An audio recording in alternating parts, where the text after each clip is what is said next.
Good evening, dear listeners. Welcome to this tranquil space where we invite you to unwind and drift into a peaceful slumber. As the day gently fades away, we find comfort in the soft embrace of knowledge, exploring the serene yet intricate tapestry of history. Tonight, we will embark on a journey through an unexpectedly captivating chapter of the Byzantine Empire, a tale that may seem distant and mundane at first, yet holds a soothing rhythm that could lull even the most restless minds. In this video, we will delve into the meticulous world of Byzantine imperial goblet polishing standards and compliance audits. Yes, dear listeners, you heard that correctly. While the mere mention of goblet polishing may evoke thoughts of laborious tasks, we will uncover the layers of history that shaped these standards, providing a tranquil backdrop as we explore the nuances of a civilization that thrived on elegance and precision. With each gentle word, we will navigate through the origins of these standards, examining how the Byzantine Empire, renowned for its opulence and artistry, placed great importance on the refinement of even the simplest of objects. We will learn about the artisans who dedicated their lives to perfecting the shimmering goblets that adorned the grand banquets of emperors, each polish a testament to their skill and devotion. As we continue our exploration, we will discuss the compliance audits that ensured these standards were met, a fascinating glimpse into the bureaucratic processes of the time, where diligence and attention to detail were paramount. These audits, conducted with a keen eye, reflect a society that valued not only the aesthetic but also the integrity of craftsmanship. You may find comfort in the thought of those diligent inspectors, quietly ensuring that every gob. Throughout our journey, we will weave in tales of the Byzantine Empire's culture, its values, and the quiet moments that punctuated the lives of those who lived in this extraordinary era. As we share these stories, allow the rhythmic cadence of my voice to wash over you, creating a gentle atmosphere that encourages relaxation and release. Visualize the shimmering goblets, the soft glow of candlelight reflecting off their polished surfaces, and imagine the serene sounds of artisans at work, their hands moving gracefully, polishing each piece with love and dedication.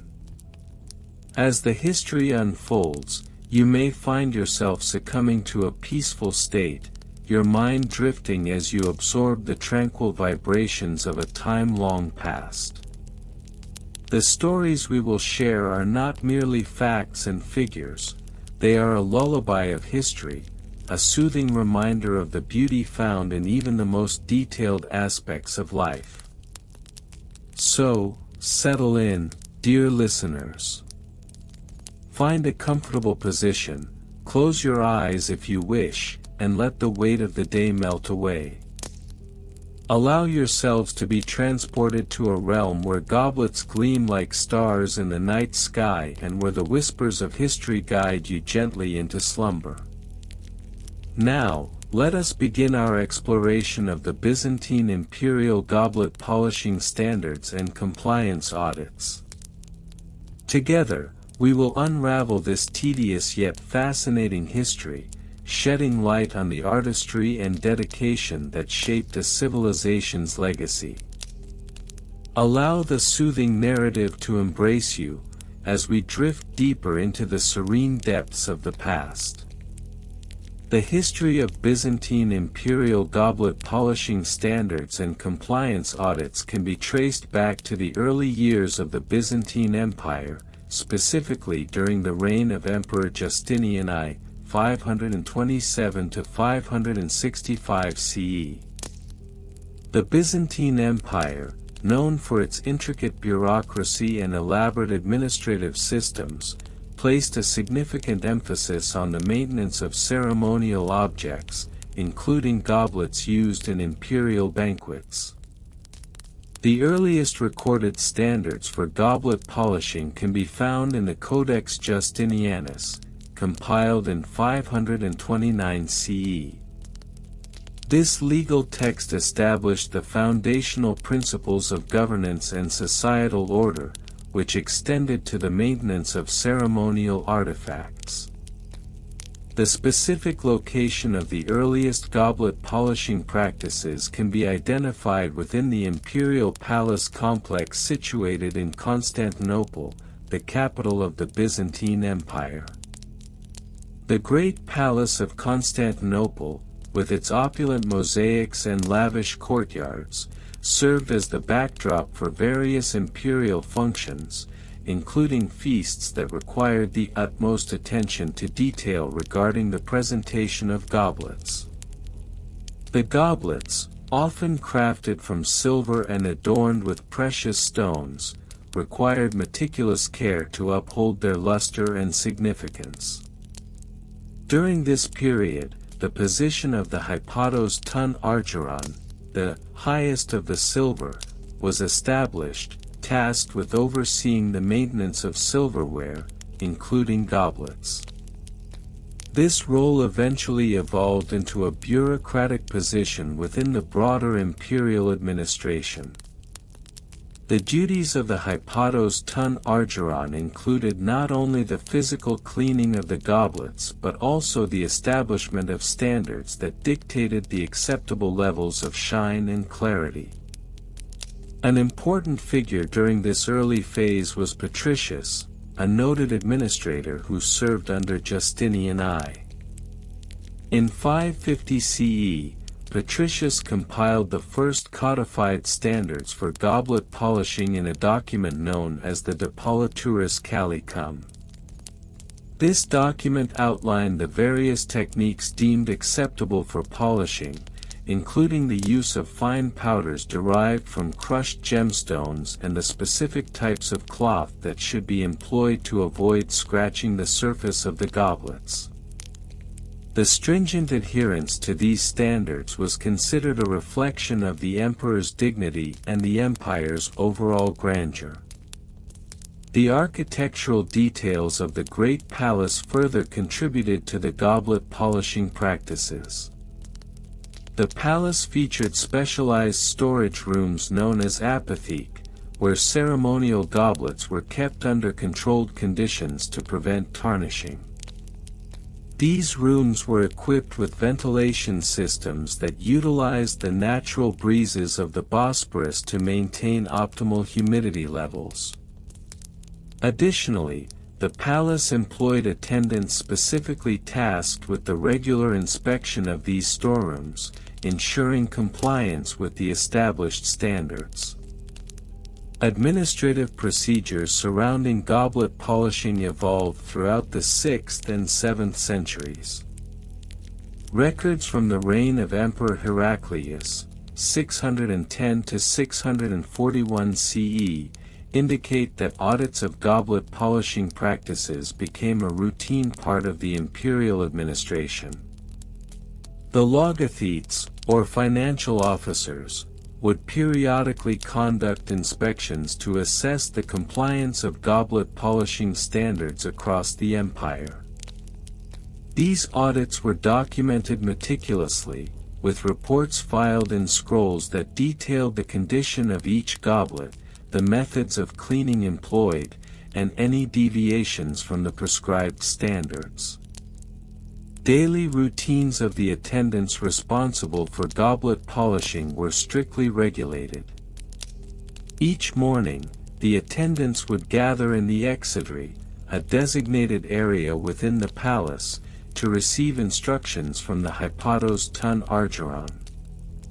The attendants, often referred to as argyrophilakes, were trained in the nuanced art of polishing, which included a regimen of cleaning each goblet with a specific sequence of materials. The polishing process began with the application of a fine, powdered abrasive, followed by a gentle buffing motion with a soft cloth.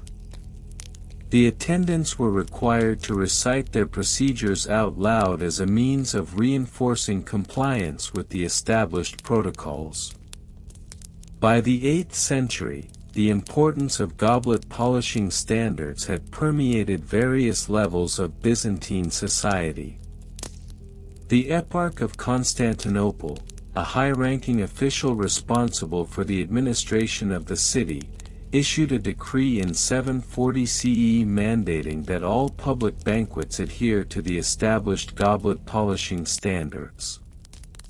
This decree was accompanied by a series of compliance audits conducted by local officials, ensuring that even the most modest of gatherings upheld the empire's reputation for opulence. The architectural advancements of the Byzantine Empire during this time also played a role in refining goblet polishing practices. The construction of the Hagia Sophia, completed in 537 CE, introduced new lighting techniques that illuminated the ceremonial spaces where goblets were displayed. The interplay of light and polished surfaces became a focal point during imperial banquets, thereby increasing the stakes for attendants responsible for maintaining the goblets. The reflections cast by polished goblets became symbolic of divine favor, further solidifying the importance of adherence to polishing standards. The subsequent centuries witnessed a gradual evolution of goblet polishing practices, particularly during the Macedonian Renaissance, 867-1056 CE. The reign of Emperor Basil II, 976-1025 CE, marked an era of heightened scrutiny regarding compliance audits.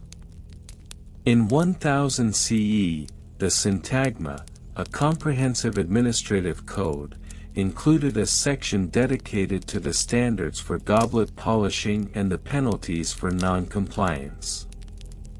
The penalties could range from fines to public humiliation for attendants who failed to meet the prescribed standards. Daily routines during this period included the establishment of a guild for goblet polishers, known as the calligraphos.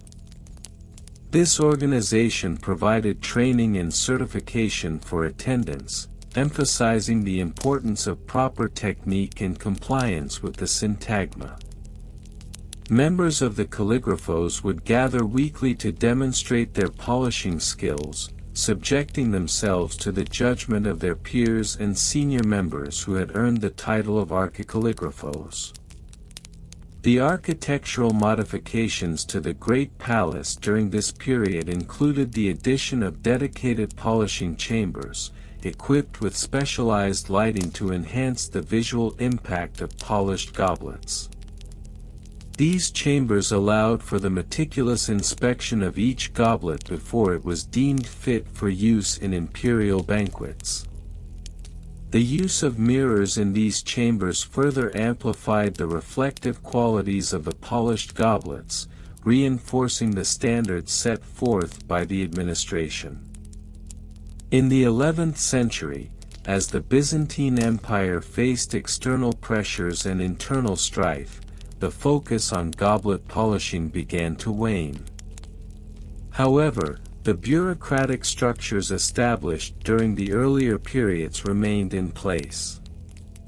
Compliance audits continued, albeit less rigorously, with local officials retaining the authority to enforce the established standards.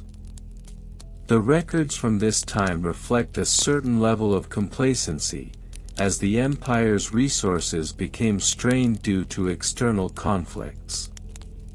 The architectural landscape of Constantinople changed significantly during this period, with many palatial structures falling into disrepair.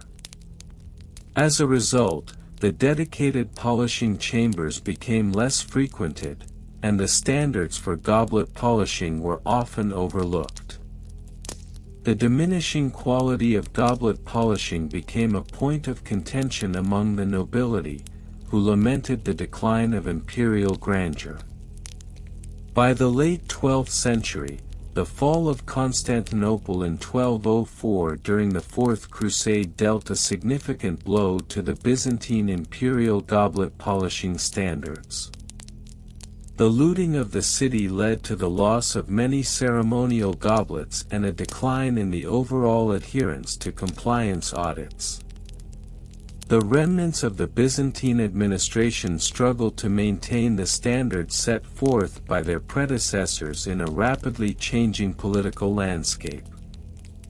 In conclusion, the meticulous history of Byzantine imperial goblet polishing standards and compliance audits reflects the broader administrative complexities and cultural values of the Byzantine Empire. From the early codification of techniques under Justinian I to the decline of standards during the late medieval period, the evolution of these practices illustrates the interplay between ceremonial objects and imperial authority. The enduring legacy of goblet polishing standards serves as a testament to the Byzantine commitment to order, beauty, and the preservation of tradition in the face of historical challenges. The construction methods and materials employed in the production of goblets during the Byzantine era were characterized by a rigorous adherence to both aesthetic and functional standards. The goblets were primarily constructed from materials such as gold, silver, and glass, with particular attention paid to the selection of alloys and the clarity of glass. The artisans of the time utilized specific proportions in their metal alloys, typically a combination of 92.5% silver and 7.5% copper for silver goblets, ensuring durability while maintaining a lustrous finish. Gold goblets were often made from alloys containing varying percentages of copper and silver, with the most renowned being the 18-karat gold standard, comprising 75% gold, 15% copper, and 10% silver.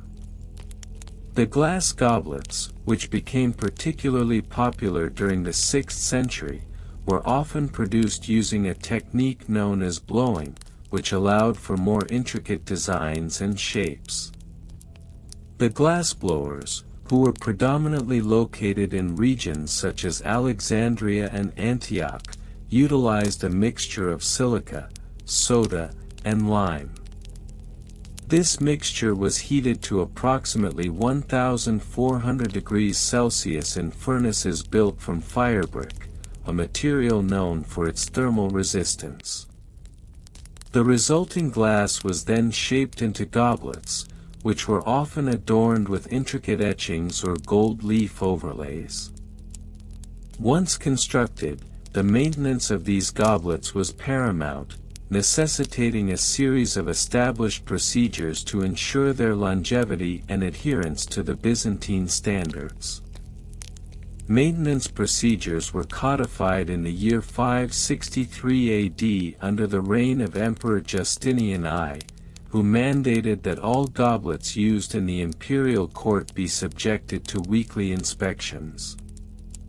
These inspections were conducted by a designated goblet inspector, whose responsibilities included checking for scratches, tarnishing, and any signs of deterioration that might compromise the structural integrity or aesthetic quality of the goblets.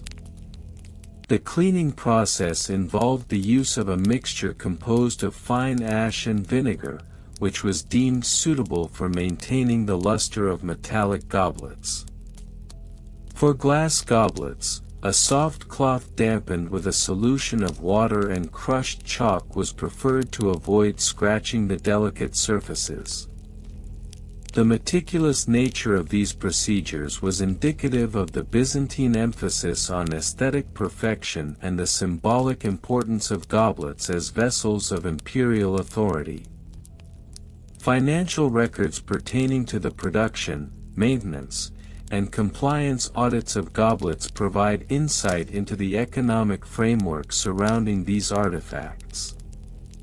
From the period of 500 to 600 AD, records indicate that the average cost of a gold goblet was approximately 15 solidi, reflecting the high value placed on precious metals. Silver goblets, which were more widely produced, averaged around 5 solidi. The glass goblets, while less costly, still represented a significant investment, typically priced between 1 to 3 solidi depending on the intricacy of the design and craftsmanship. The expenses associated with the maintenance of goblets were also meticulously documented. In the year 570 AD, the imperial treasury recorded expenditures of 200 solidi allocated to the procurement of cleaning materials and the salaries of goblet inspectors. This expenditure underscores the imperial commitment to upholding the highest standards of goblet care and maintenance, reflecting a broader societal value placed on order and beauty within the Byzantine Empire. Personnel involved in the production and maintenance of goblets were categorized into distinct roles, each with specific job descriptions and responsibilities. The primary artisan responsible for the creation of goblets was known as the goblet smith for metallic variants and the glassblower for glass goblets. Each artisan underwent extensive training, often beginning as an apprentice at a young age. The apprenticeship typically lasted for a minimum of 5 years, during which the apprentice would learn the necessary skills, tools, and techniques pertinent to the production of goblets. Goblet inspectors, appointed directly by the emperor, were tasked with the oversight of all goblet maintenance activities. Their duties extended beyond mere inspection. They were also responsible for maintaining detailed logs of each goblet's condition, the date of inspections, and any necessary repairs or cleaning that had been performed. Reports generated by the inspectors were submitted monthly to the imperial court, ensuring a continuous flow of information regarding the status of the imperial goblet collection. In addition to these roles, there were also specialized positions such as the goblet auditor, who meticulously reviewed financial records related to goblet expenditures and maintenance. This position was critical, particularly during the period of fiscal reforms initiated by Emperor Maurice in 582 AD, which emphasized accountability and transparency in imperial expenditures. The goblet auditor's role included cross-referencing inspection logs with financial outlays to ensure that all expenditures were justifiable and that compliance with established standards was being upheld. Technical specifications for goblet production and maintenance were rigorously defined in an imperial edict issued in 610 AD. This edict outlined precise measurements for goblet dimensions, specifying that gold and silver goblets must not exceed 15 centimeters in height and 10 centimeters in diameter at the rim.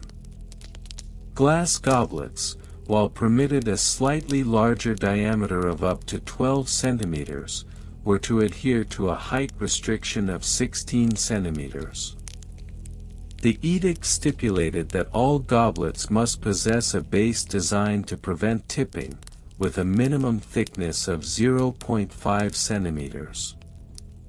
Moreover, the technical specifications also included detailed guidelines for the polishing of goblets, which were to be conducted using a standardized technique that involved a series of increasingly fine abrasives.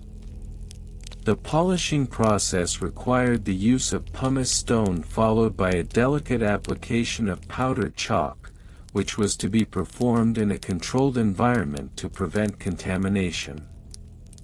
Goblet polishing was recognized as an art form in its own right, with master polishers often earning a reputation that extended far beyond their immediate locale. Compliance audits, mandated by the imperial edict, were conducted biannually to ensure that all goblet-related activities adhered strictly to the established standards. These audits involved a comprehensive review of the goblet collection, maintenance logs, financial records, and personnel activities. The findings of these audits were meticulously compiled into reports presented to the emperor, who retained the ultimate authority to enforce compliance and impose penalties for any deviations from the standards. The legacy of the Byzantine imperial goblet polishing standards and compliance audits is a profound reflection of an era that prioritized order, consistency, and the meticulous attention to detail in both the construction and maintenance of artifacts that held significant cultural and political importance. Through the lens of goblet standards, one can observe the broader values of Byzantine society, encompassing a commitment to beauty, tradition, and the preservation of imperial dignity in an ever-changing historical landscape. In conclusion, the Byzantine approach to goblet production and maintenance serves as a microcosm of the empire's broader administrative and cultural values. The construction methods, maintenance procedures, financial records, personnel roles, and technical specifications collectively illustrate a society deeply invested in the intersection of art, function, and governance. The detailed regulations and standards established during this period would influence practices in subsequent cultures and serve as a testament to the Byzantine commitment to excellence in all aspects of life, including that of seemingly mundane objects such as goblets. The construction methods and materials employed in the production of goblets within the Byzantine Empire were governed by an intricate set of standards that evolved throughout the centuries.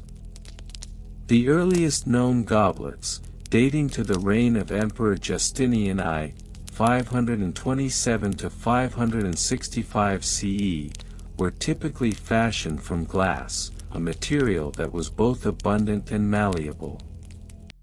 The method of glassblowing, which emerged in the 1st century BCE, was refined during the Byzantine period, enabling artisans to create goblets of various shapes and sizes.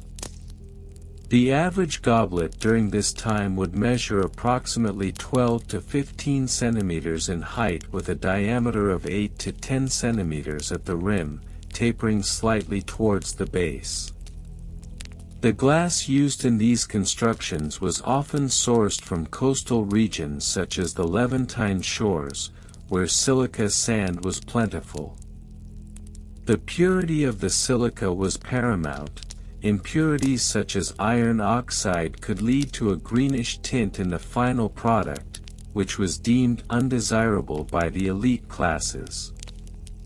To counteract this, Byzantine glassmakers developed a refining process involving repeated melting and filtering of the raw materials. The addition of various metallic oxides, such as manganese dioxide, was also practiced to achieve desired colors, including the deep blues and vibrant reds that became fashionable during the later Byzantine periods. Maintenance procedures for goblets were defined by a structured series of practices intended to ensure longevity and aesthetic appeal. Records from the 10th century indicate that goblets were required to undergo a cleaning process that involved the use of a fine limestone powder mixed with water to create a slurry. This slurry was meticulously applied using a soft cloth made from the wool of specially bred sheep, which was believed to be less abrasive than other materials. The cleaning process typically occurred once every fortnight, coinciding with the lunar calendar, ensuring that all goblets were polished to a high sheen before significant religious or social gatherings. Special attention was paid to the interior of the goblet, where residue from various beverages could accumulate. A separate set of tools, including bamboo brushes with fine bristles, was designated for this purpose. Financial records, preserved in numerous accounts from the 12th century, reveal the economic implications of goblet maintenance and production. A typical goblet could cost as much as 15 solidi, a substantial sum considering that a skilled laborer might earn 1 solidus per day. The financial documentation also illustrates the extensive supply chains involved in the goblet trade. For instance, in 1125 CE, a shipment of 500 goblets from a workshop in Constantinople to the provincial city of Antioch incurred shipping costs of 25 solidi. This included a tax levied by the provincial overseer, which accounted for approximately 10% of the sale price. Additionally, records indicate that the materials alone accounted for an average of 60% of the total production costs, demonstrating the significant investment in high-quality raw materials. Personnel involved in the production and maintenance of Byzantine goblets were categorized into distinct roles, each with specific job descriptions. The chief goblet artisan, known as the magister vitrum, was responsible for overseeing all aspects of goblet production, from design to completion. This position was typically filled by an individual with at least 15 years of experience in glassmaking. Under the magister vitrum were several specialized craftsmen, including the blowmaster, who operated the glass-blowing apparatus, and the finisher, whose role was to add decorative elements such as etchings or gold leaf. The finishing process could take an additional week if intricate designs were requested. In the realm of maintenance, a dedicated team known as the Familia Vitrum was tasked with the upkeep of goblets in the imperial palaces. This team included the polisher, who was responsible for the polishing of the goblets, and the cleaner, charged with the interior maintenance. The size of the Familia Vitrum varied depending on the number of goblets in the palace's collection, but typically consisted of 4 to 6 individuals. Records from the late 11th century show that the Familia Vitrum was granted a monthly stipend of 30 solidi, which reflected the importance of their role in maintaining the imperial aesthetic. Technical specifications for goblet production were rigorously codified in various texts, the most notable being the De Arte Vitrea, written by the Byzantine scholar Theophilus in the early 12th century. This treatise outlined the necessary dimensions for goblet construction, emphasizing that the height-to-diameter ratio should not exceed 1.5 to 1 to ensure stability when filled with liquid. Additionally, Theophilus noted that the rim thickness should be no less than 2 mm to prevent chipping during use. The goblet's base was also specified to be at least 1 cm thick to provide adequate support. Subsequent examinations of goblet designs revealed a progression towards more complex forms. By the late 13th century, goblets often featured elaborate stems, sometimes incorporating twisted or spiral designs that could reach a height of 20 centimeters. The technical specifications for these goblets mandated that any additional components, such as applied handles or decorative motifs, must not compromise the structural integrity of the piece. Failure to adhere to these standards could result in the rejection of the goblet during imperial inspections. Compliance audits were an integral part of the Byzantine system governing goblet construction and maintenance. These audits were conducted biannually by a panel of experts known as the Comitatus Vitrum, which included artisans, scholars, and representatives from the imperial court. The first known audit occurred in 940 CE under the reign of Emperor Romanos II, and it established the precedent for regular inspections. The Comitatus Vitrum would assess both the quality of the goblets produced and the adherence to maintenance protocols. Goblets that failed to meet established standards were marked with a red wax seal, indicating that they were unfit for use in any official capacity. In terms of documentation, each audit resulted in a detailed report outlining the findings, including the number of goblets produced, their respective qualities, and any necessary corrective actions. These reports were meticulously archived, allowing for comparison across audits. For example, a report from the 1130 audit revealed that 15% of goblets produced in the previous year failed to meet the required specifications, prompting increased oversight and training for artisans. In conclusion, the Byzantine imperial goblet polishing standards and compliance audits represent a unique intersection of art, economy, and governance.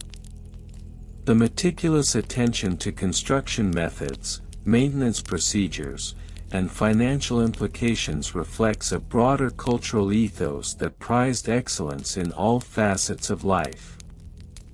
The standards established during this period not only influenced subsequent cultures but also left an indelible mark on the history of craftsmanship and aesthetic appreciation. The legacy of these practices continues to inform contemporary standards in glassmaking, underscoring the enduring impact of Byzantine ideals. The construction methods and materials employed in the creation of goblets during the Byzantine era were characterized by a systematic approach to both aesthetic and functional considerations. The primary material used was glass, which was produced using silica sand, soda ash, and limestone in varying proportions. The typical ratios employed were approximately 60% silica, 30% soda ash, and 10% limestone, although these could fluctuate based on regional availability and technological advancements. The glassblowing technique, which became prevalent in the 4th century AD, involved gathering molten glass on the end of a blowpipe and forming it into the desired shape. This method allowed for the creation of intricate designs and varied sizes of goblets, with an average height ranging from 15 to 25 centimeters. Additionally, molds were often employed to produce standardized shapes, particularly in mass production settings.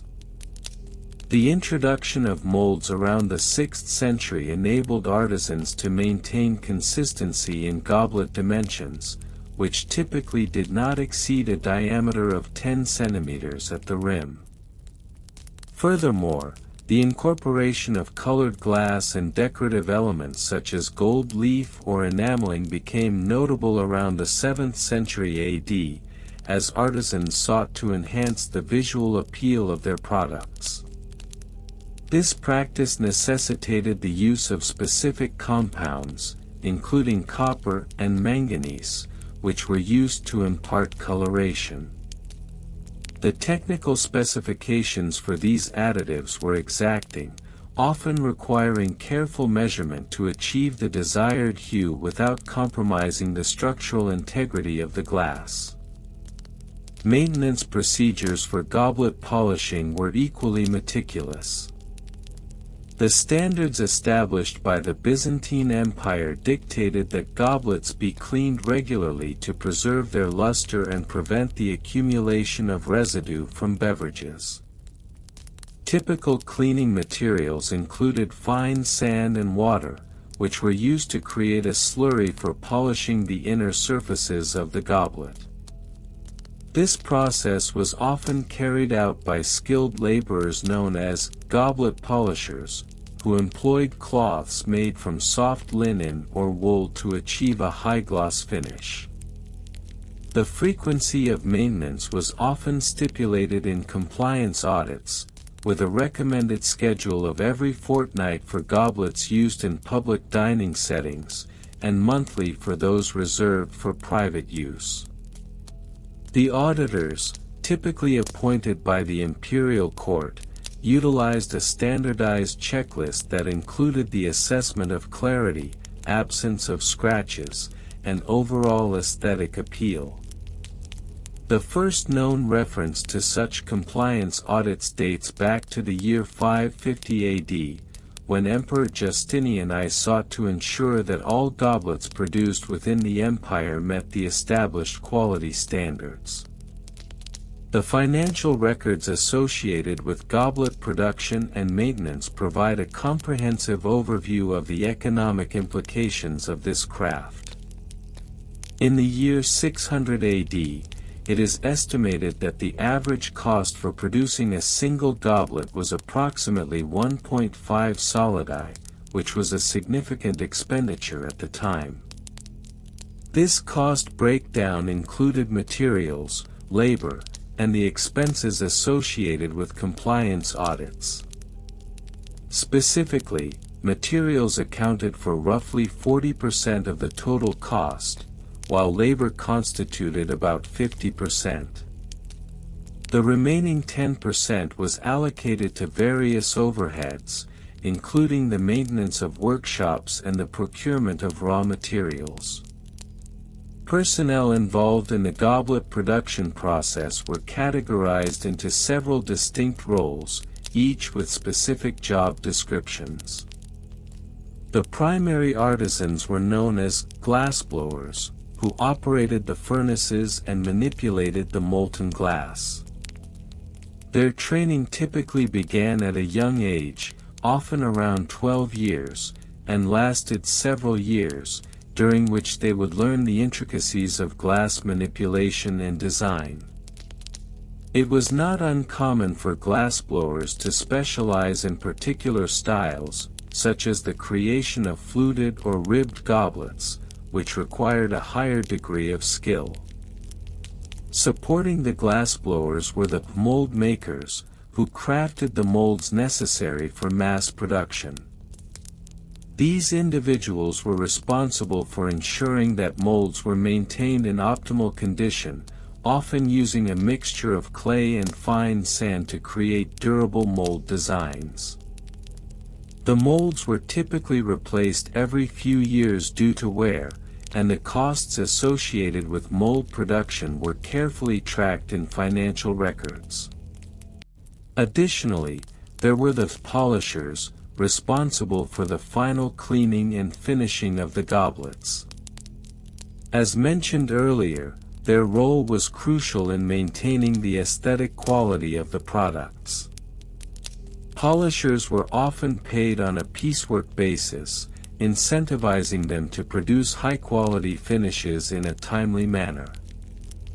Their earnings were recorded meticulously, with payroll documents indicating the number of goblets polished per day as well as the corresponding wages paid. Technical specifications related to goblet design were codified in various guild publications, which outlined standard dimensions, weight considerations, and aesthetic qualities deemed acceptable for imperial goblets. For instance, a standard goblet produced for the imperial court was required to have a weight of no less than 200 grams, ensuring that it conveyed a sense of heft and quality. The rim thickness was also standardized, typically ranging from 3 to 5 millimeters, to balance durability and elegance. The importance of maintaining these specifications cannot be overstated. Deviations from established standards often resulted in penalties, including the confiscation of goods or fines levied against the artisans. In one notable case from the year 650 AD, a workshop was penalized for producing goblets with a rim thickness that exceeded 7 mm, which was deemed excessive and not in line with imperial taste.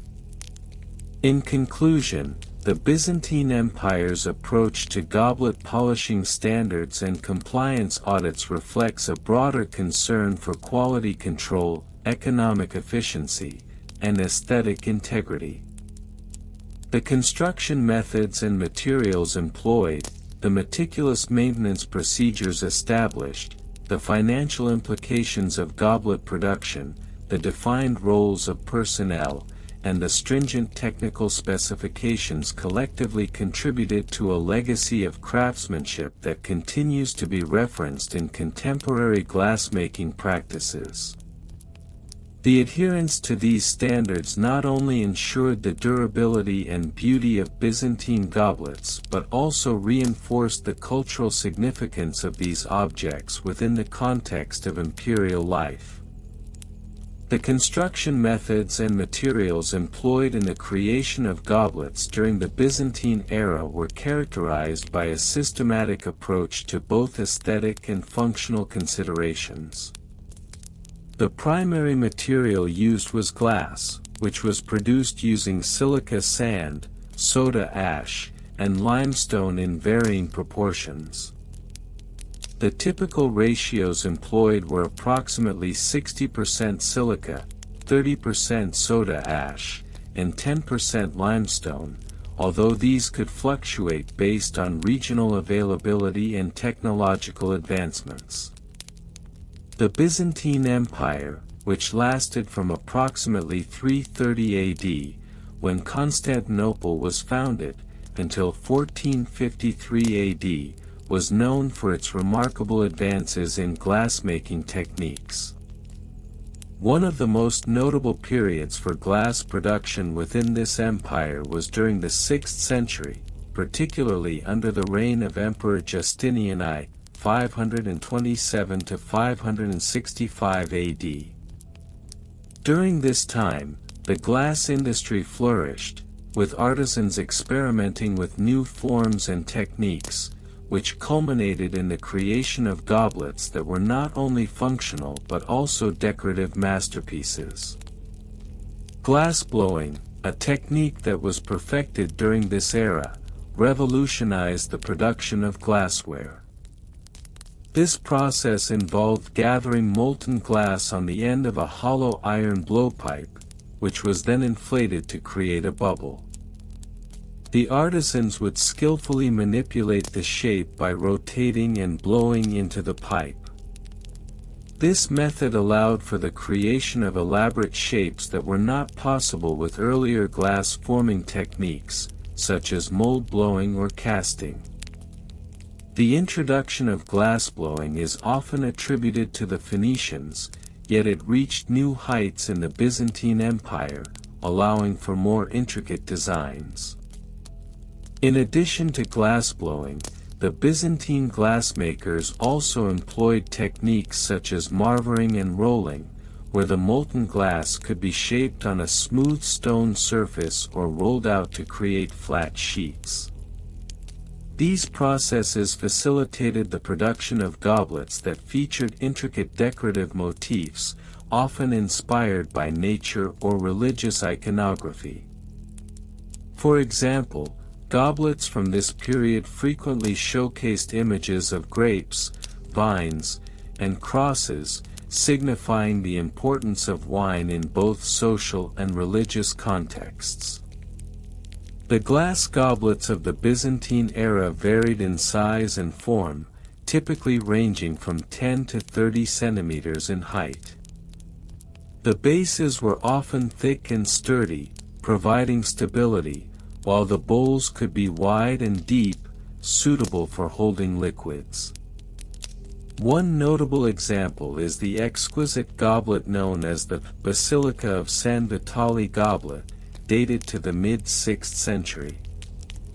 This goblet, crafted from greenish glass, exhibits a high degree of skill, featuring a flared rim and a bulbous body adorned with gold leaf and intricate patterns that reflect the opulence of the time. Additionally, glassmakers during this era began to experiment with the incorporation of color into their glassware. By adding metal oxides to the glass mixture, artisans could create vibrant hues, ranging from deep blues and greens to rich purples and reds. This innovation not only enhanced the aesthetic appeal of goblets but also allowed for personalization and expression of status among the elite.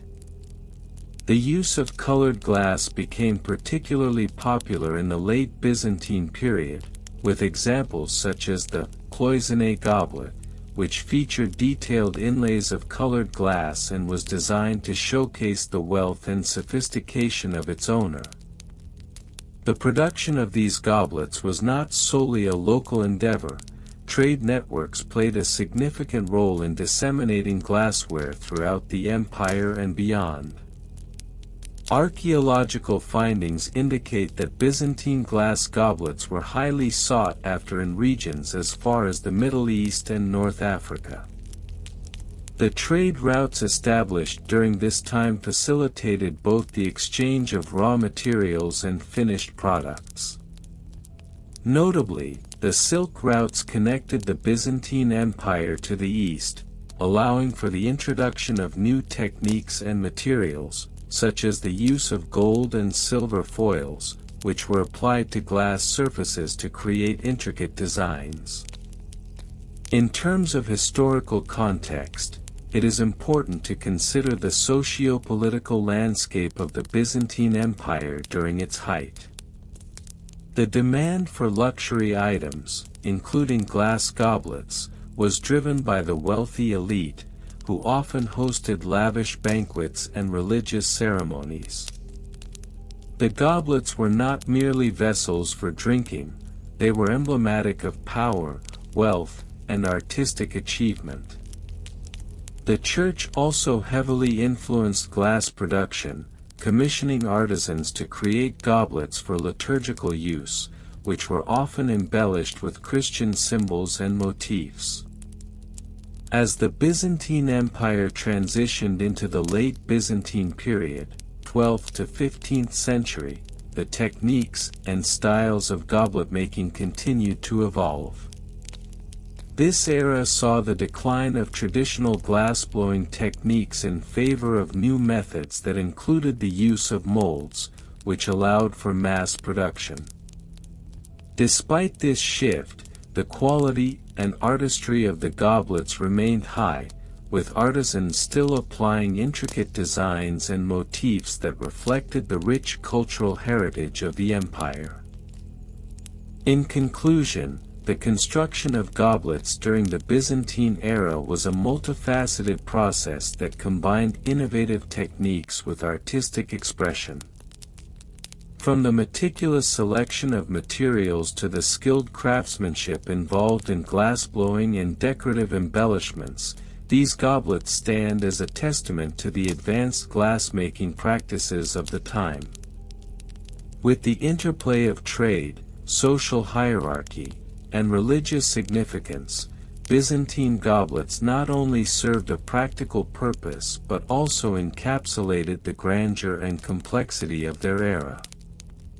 The construction of goblets during the Byzantine Empire was an intricate process that adhered to specific standards and employed various materials. The primary materials used in the fabrication of goblets were gold, silver, and glass. Gold and silver goblets were typically crafted from metal ingots sourced from the empire's extensive trade networks, with a focus on purity. For instance, it was common for artisans to utilize gold with a fineness of at least 22 carats, which equates to 91.67% gold content. This level of purity ensured that the goblets not only exhibited a lustrous appearance but also conformed to the imperial standard set forth in the 10th century. The construction process often began with the selection of metal ingots or glass partisans, which were initially heated to a malleable state. For metal goblets, The process involved hammering the heated metal into thin sheets, which were then shaped over wooden molds. Artisans employed a technique known as granulation, which involved fusing tiny spheres of gold to the surface of the goblet to create intricate designs. This method became prevalent during the reign of Emperor Justinian I, 527 to 565 AD, allowing artisans to produce visually striking pieces that reflected the cultural and religious significance of the time. Glass goblets, conversely, were produced using a method known as glassblowing, which was fully developed by the 4th century AD. The glassblower would gather molten glass from a furnace, typically maintained at temperatures exceeding 1000 degrees Celsius (1832 degrees Fahrenheit), and shape it using a blowpipe. This method allowed for the creation of goblets with elegant curves and varying thicknesses, with specifications often falling within a range of 3 to 5 mm for the walls. The use of colored glass became particularly popular in the 7th century, with artisans experimenting with additives such as manganese and cobalt to achieve desired hues. Maintenance procedures for Byzantine goblets were similarly detailed and methodical. The protocols established for the upkeep of these vessels were codified in various texts, including the Book of Ceremonies, which was compiled under the auspices of Emperor Constantine VII Porphyrogenitos in the 10th century. The maintenance regimen typically involved regular polishing to preserve the luster of the metal surfaces or the clarity of glass. For metal goblets, a mixture of powdered chalk and water was often utilized, applied with a soft cloth to prevent scratching. This polishing process was performed at least once every fortnight, although higher-ranking officials might have their goblets polished weekly. For glass goblets, the maintenance procedures were somewhat less rigorous. Artisans recommended hand washing with lukewarm water and a mild soap, followed by air drying to avoid thermal shock. It was noted in the De Re Metallica, a treatise by Georgius Agricola written in the 16th century, that glass goblets should never be subjected to sudden temperature changes, as this could lead to fracturing. The frequency of maintenance for glass goblets was typically quarterly, reflecting their more delicate nature compared to their metal counterparts. The financial records associated with the production and maintenance of goblets during the Byzantine period are remarkably detailed, reflecting the empire's complex economy. Costs varied significantly depending on the materials and craftsmanship involved. For instance, in the year 945 AD, a high-quality gold goblet could command a price of approximately 60 solidi, a significant amount considering that the average daily wage for a laborer at the time was roughly 1 solidus. In contrast, a glass goblet might be priced around 15 solidi, making it a more accessible option for the burgeoning merchant class. The meticulous nature of financial record-keeping was evident in the accounts maintained by guilds and imperial workshops. Documents such as the Chrysabule, issued by Emperor Manuel I Comnenos in the 12th century, detailed the costs associated with materials, labor, and maintenance. These records served not only as a means of tracking expenditures but also as a tool for compliance audits, ensuring that standards were met across various workshops. Personnel involved in the production and maintenance of goblets comprised a hierarchy of skilled artisans and laborers. The primary job title was that of the goldsmith or silversmith, who specialized in metalwork. Goldsmiths were often organized into guilds, which regulated training and apprenticeship. An apprentice could expect to serve a term of 5 to 7 years, during which they learned techniques such as chasing, repoussé, and granulation under the supervision of a master craftsman. Glassblowers, on the other hand, operated in smaller workshops known as officinae, where they produced not only goblets but also a variety of glassware.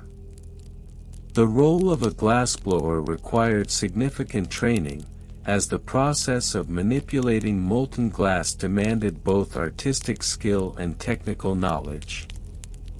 A typical glassblower's workshop would employ 3 to 5 individuals, with each member specializing in different aspects of the glassblowing process. Responsibilities were clearly delineated.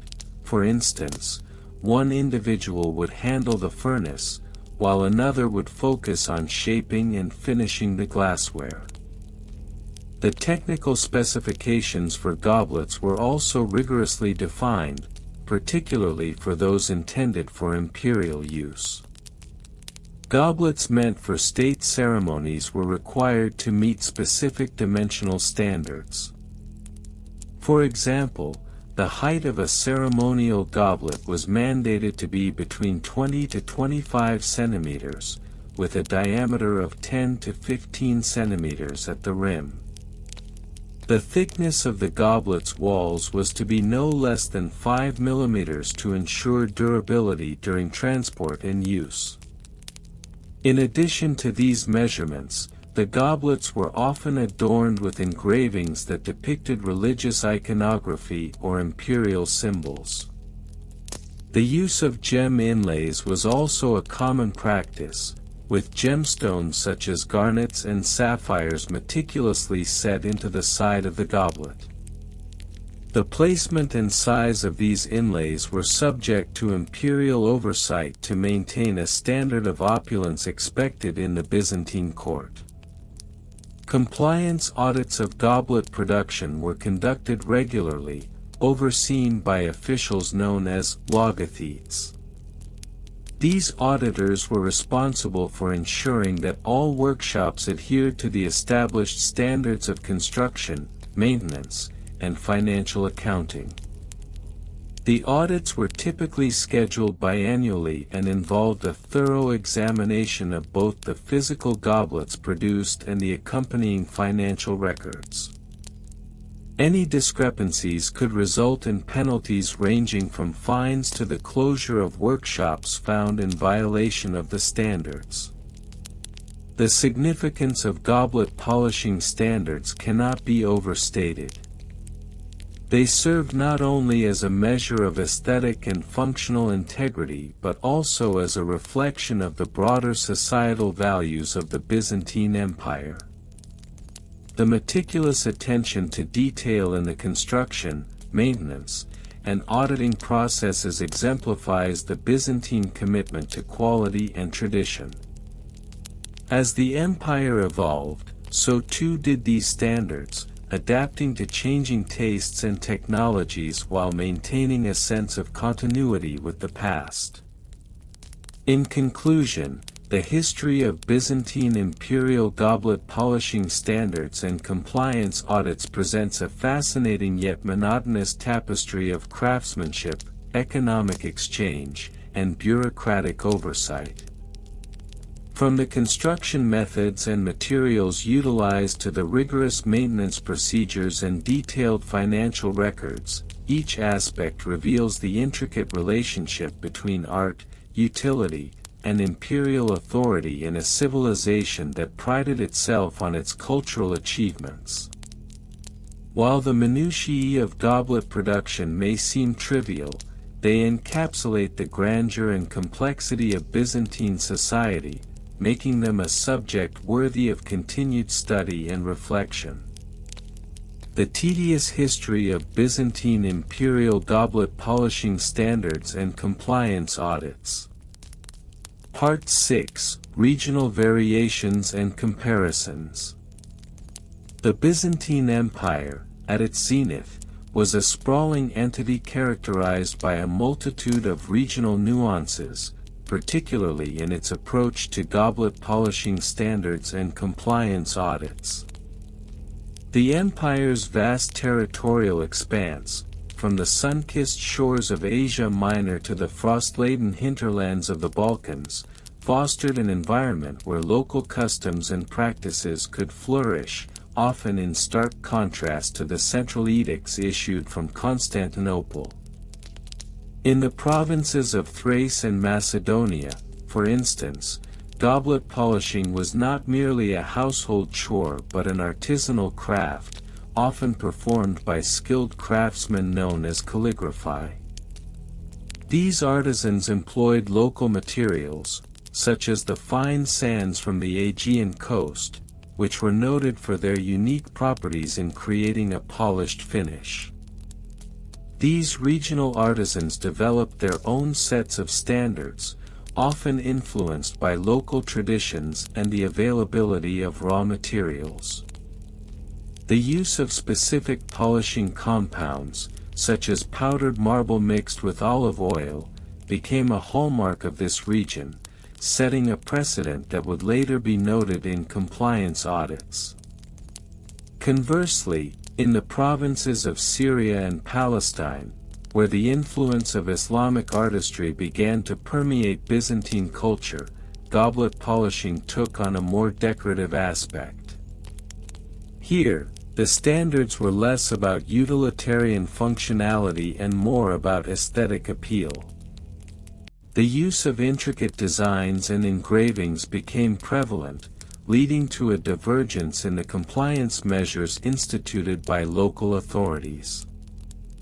The audits conducted in these regions often included detailed scrutiny of the artistic elements integrated into the polishing process, with inspectors trained in the nuances of Islamic geometric patterns and motifs. Comparing these regional practices highlights not only the diversity within the empire but also the challenges faced by the central Byzantine authority in standardizing such varied practices. The imperial edicts from Constantinople often sought to impose a uniform standard, yet faced significant resistance from local governors who were keen to preserve regional identities. This tug-of-war between centralization and local custom reflected broader themes within Byzantine governance, where the balance of power was often precarious, and compliance with imperial standards was frequently a matter of negotiation rather than outright enforcement. Part 7: Evolution over different time periods.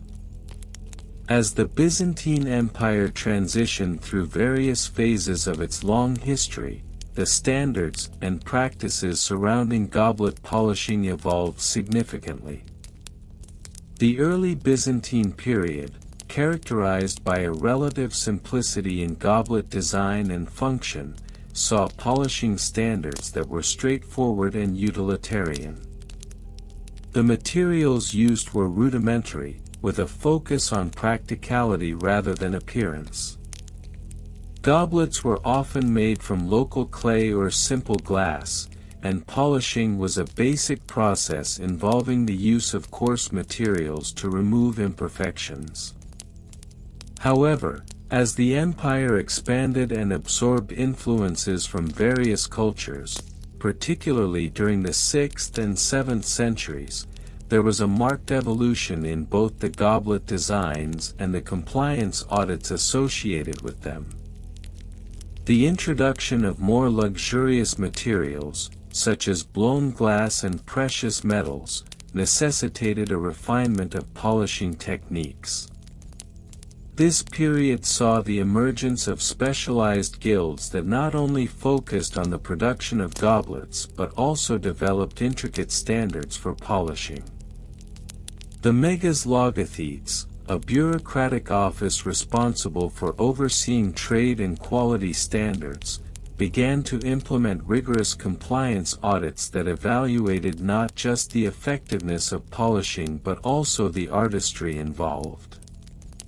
By the late Byzantine period, particularly during the 11th and 12th centuries, the standards had become exceedingly complex. The goblets produced during this era were often adorned with elaborate gilding and intricate filigree work, and the polishing process had to take into account these decorative elements.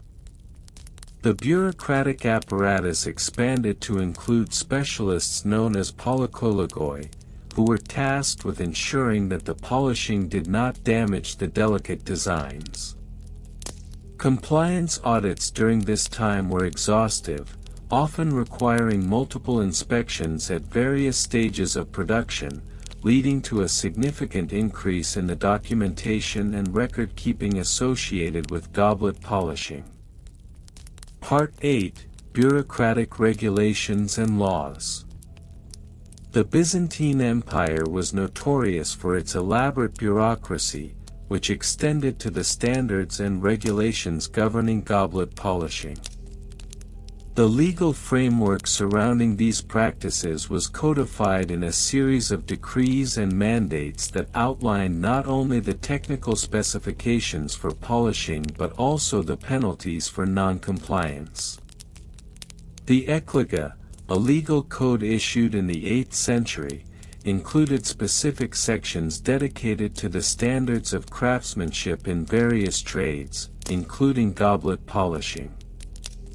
These regulations dictated the acceptable materials for polishing, the methods to be employed, and the qualifications required for inspectors.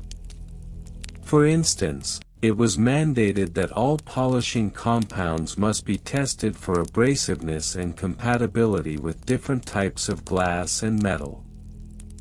Additionally, the legal texts outlined the consequences for artisans who failed to adhere to these standards, which could range from fines to the revocation of their guild membership. The introduction of the Charter of Guilds in the 10th century further solidified the bureaucratic oversight of goblet polishing.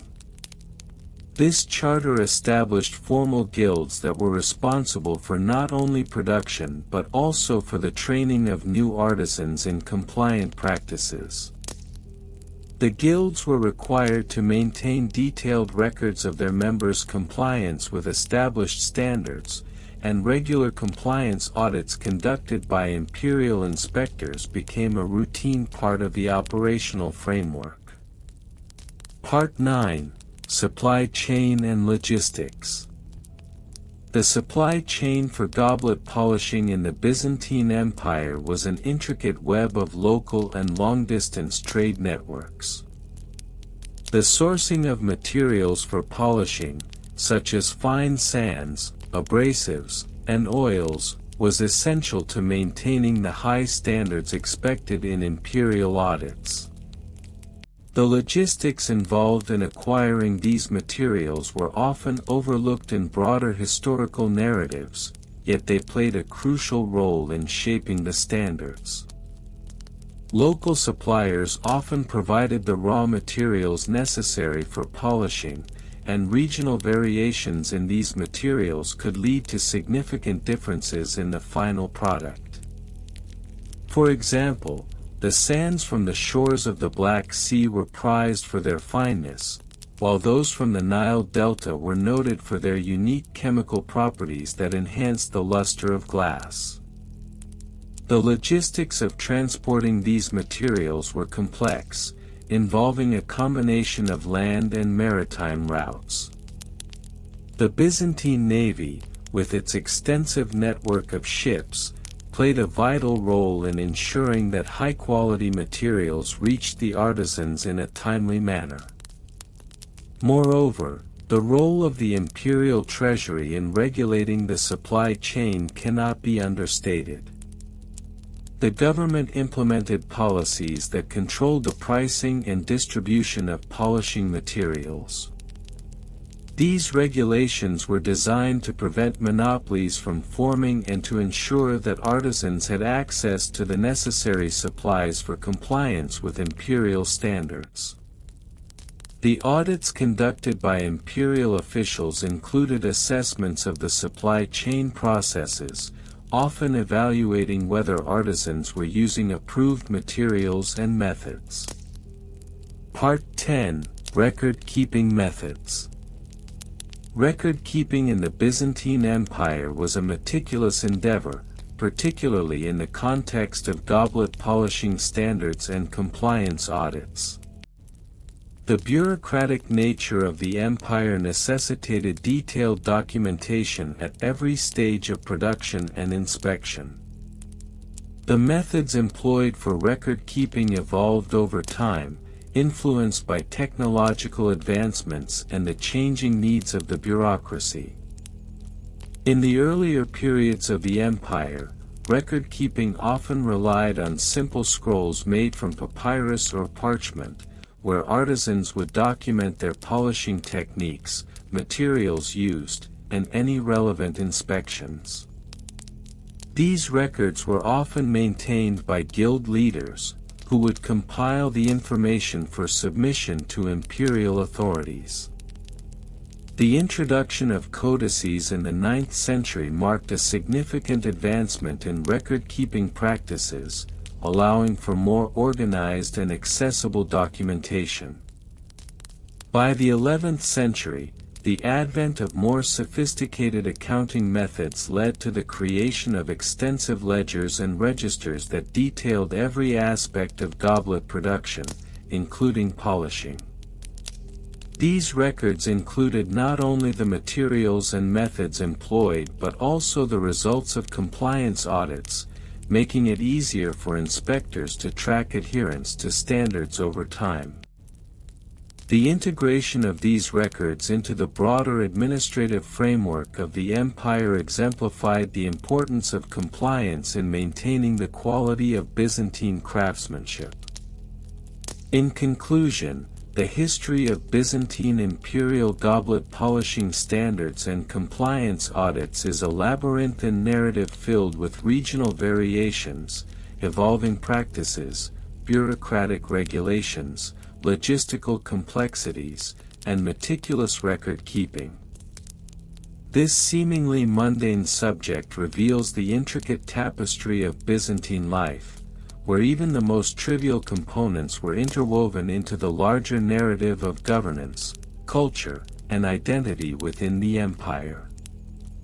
The legacy of these standards, while often overlooked, speaks to the broader themes of order, quality, and the relentless pursuit of excellence that characterized Byzantine society. The tedious history of Byzantine imperial goblet polishing standards and compliance audits. Part 7. Regional variations and comparisons. In the expansive territories governed by the Byzantine Empire, the standards for goblet polishing exhibited notable regional variations, often dictated by local customs, resources, and the socio-economic status of the populace. The capital, Constantinople, served as the heart of imperial regulation, where the most stringent and refined goblet polishing standards were promulgated. Artisans in the capital were often exposed to the latest techniques and materials, fostering an environment ripe for innovation. The use of fine powdered pumice sourced from the volcanic regions of the Aegean was a hallmark of Constantinopolitan goblet polishing, creating a sheen that was both aesthetically pleasing and a testament to the empire's wealth. In stark contrast, the provinces, such as Thrace and Anatolia, exhibited a more rustic approach to goblet maintenance. Here, the artisans often relied on locally available materials, such as coarse sand or clay, which, while less effective than pumice, were more accessible to the average citizen. This divergence in polishing techniques was further exacerbated by the local climate. For instance, the humidity of the coastal regions often necessitated a different approach to polishing, as moisture could lead to tarnishing of metallic goblets. The regional variations extended to the types of goblets themselves. In the provinces, goblets were often simpler in design and craftsmanship, reflecting the utilitarian needs of the local populace. The sophisticated, ornate goblets found in Constantinople, embellished with intricate engravings and inlays of precious stones, required not only more meticulous polishing but also a greater understanding of the materials used in their construction. The regional artisans thus engaged in a form of comparative craftsmanship, wherein the standards of the capital became a benchmark against which provincial practices were measured, albeit with notable discrepancies. Evolution over different time periods. The evolution of goblet polishing standards in the Byzantine Empire can be traced through various historical epochs, each characterized by shifts in artistic expression, material availability, and socio-political dynamics. During the early Byzantine period, following the fall of the Western Roman Empire, a focus on utility and simplicity prevailed. Goblets were primarily utilitarian vessels, and the polishing standards were rudimentary, emphasizing functionality over aesthetics. As the empire stabilized and economic prosperity increased during the reign of Justinian I in the 6th century, there emerged a renaissance of artistic expression, significantly impacting goblet polishing standards. This period saw the introduction of more complex designs and the use of luxurious materials, such as gold and silver. Consequently, the polishing techniques became more sophisticated. Artisans began to employ a variety of abrasives and polishing agents, meticulously developing methods to achieve a mirror-like finish that reflected the wealth and status of the owner. The subsequent centuries witnessed a further evolution of standards, particularly during the Macedonian Renaissance in the 9th and 10th centuries, when Byzantine art and architecture flourished. The goblets of this era were often adorned with lavish filigree, requiring artisans to adopt more delicate polishing techniques. The introduction of guilds during this time also played a crucial role in standardizing practices, as they began to establish formal regulations regarding the quality of polishing materials and techniques used by their members. By the late Byzantine period, however, economic decline and external pressures from invading forces led to a regression in the meticulousness of goblet polishing standards. The focus shifted from refinement to preservation, as goblets were often made to endure rather than to dazzle. Artisans reverted to simpler techniques, mirroring the broader societal trends of the time, which emphasized survival over luxury. Bureaucratic regulations and laws. The Byzantine bureaucracy, known for its complexity and meticulousness, extended its reach into the realm of goblet polishing through a series of regulations and laws that aimed to ensure compliance with established standards. The Codex Justinianus, a foundational legal text, codified various regulations regarding the production and maintenance of luxury items, including goblets. One particularly notable decree mandated that all goblet artisans register with local guilds and submit to regular inspections by appointed officials. These inspections aimed to ensure that polishing techniques adhered to the prescribed standards, thereby safeguarding the quality of goods available to the imperial court and the aristocracy. Failure to comply could result in severe penalties, including fines and temporary suspension from the guild, which could spell economic ruin for artisans relying on their craft for livelihood. In addition to the guild regulations, local magistrates often enacted supplementary laws that pertained to the importation of polishing materials.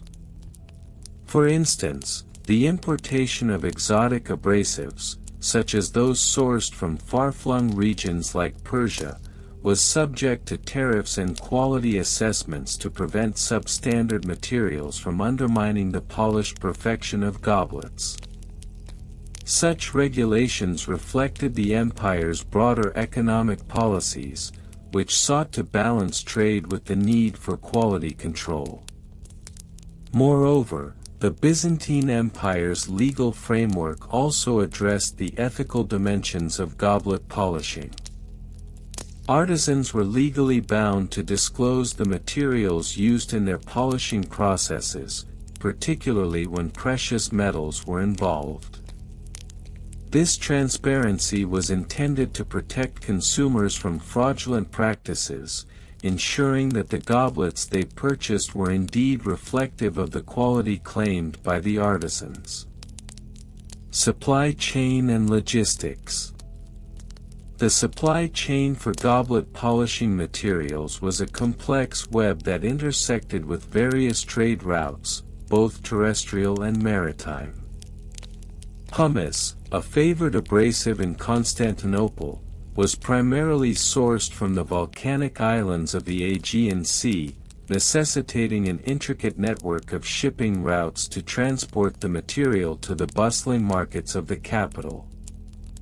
The procurement of such materials was a logistical endeavor that involved negotiation with ship captains, management of cargo space, and careful planning to mitigate the risks posed by piracy and adverse weather conditions.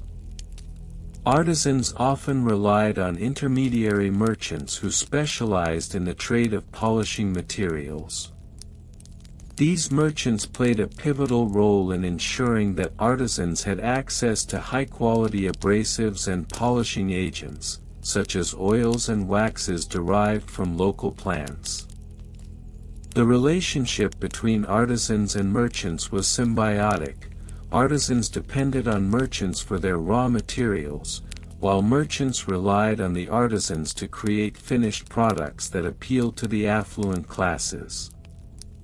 Furthermore, the Byzantine Empire's extensive road systems facilitated the overland transportation of materials. The Via Egnatia, a major Roman road that connected the Adriatic Sea to the Aegean, served as a critical artery for the movement of goods, including those necessary for goblet polishing. The logistics of transporting materials along these routes required careful coordination, as delays could result in shortages and fluctuations in pricing. In times of conflict, such as during the various incursions by the Seljuk Turks, the supply chain for goblet polishing materials often faced disruption. Artisans in provinces under siege found it increasingly difficult to obtain essential materials, leading to a deterioration in the quality of their work. In response, some artisans adapted by experimenting with locally sourced alternatives, thereby fostering a degree of resilience in the face of adversity. Record-keeping methods. Record-keeping in the Byzantine Empire was a meticulous process, particularly when it came to the documentation of goblet polishing standards and compliance audits. Artisans were required to maintain detailed ledgers that recorded the sources of their polishing materials, the techniques employed, and any inspections conducted by guild officials. These records served not only as a means of accountability but also as a repository of knowledge that could be passed down through generations. The use of wax tablets was prevalent among artisans, who would inscribe their records using styluses. These tablets were portable and allowed for easy updates, making them an ideal medium for recording the often dynamic nature of polishing practices. In instances where a tablet became full, artisans would melt down the wax and reuse the tablet, demonstrating a resourceful approach to record keeping. In addition to individual records, guilds maintained their own archives, which documented the standards established for polishing practices and the outcomes of compliance audits. These archives served as a valuable resource for ensuring consistency in quality and for training new artisans entering the craft. The guilds also employed scribes to meticulously transcribe important documents, ensuring that the knowledge surrounding goblet polishing standards was preserved for posterity.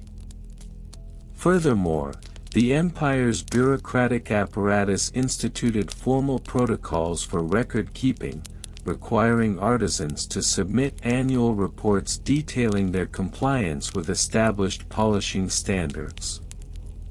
These reports were often reviewed by higher-level officials, who would provide feedback and recommendations for improvement. The outcome of such audits could lead to adjustments in regional standards, reflecting the dynamic interplay between artisan practices and imperial oversight. In conclusion, the history of Byzantine imperial goblet polishing standards and compliance audits is a tapestry woven from regional variations, evolving practices, bureaucratic regulations, supply chain complexities, and diligent record-keeping. Each of these elements plays a vital role in understanding the broader socio-economic and cultural landscape of the Byzantine Empire, illustrating how even the most mundane aspects of daily life were intricately linked to the empire's grandeur and legacy. The Tedious History of Byzantine Imperial Goblet Polishing Standards and Compliance Audits, Part 8. As we delve deeper into the intricate tapestry of Byzantine imperial goblet polishing standards and compliance audits, we find ourselves confronted with an array of regional variations and comparisons that reflect the vast expanse of the empire and its multifaceted nature.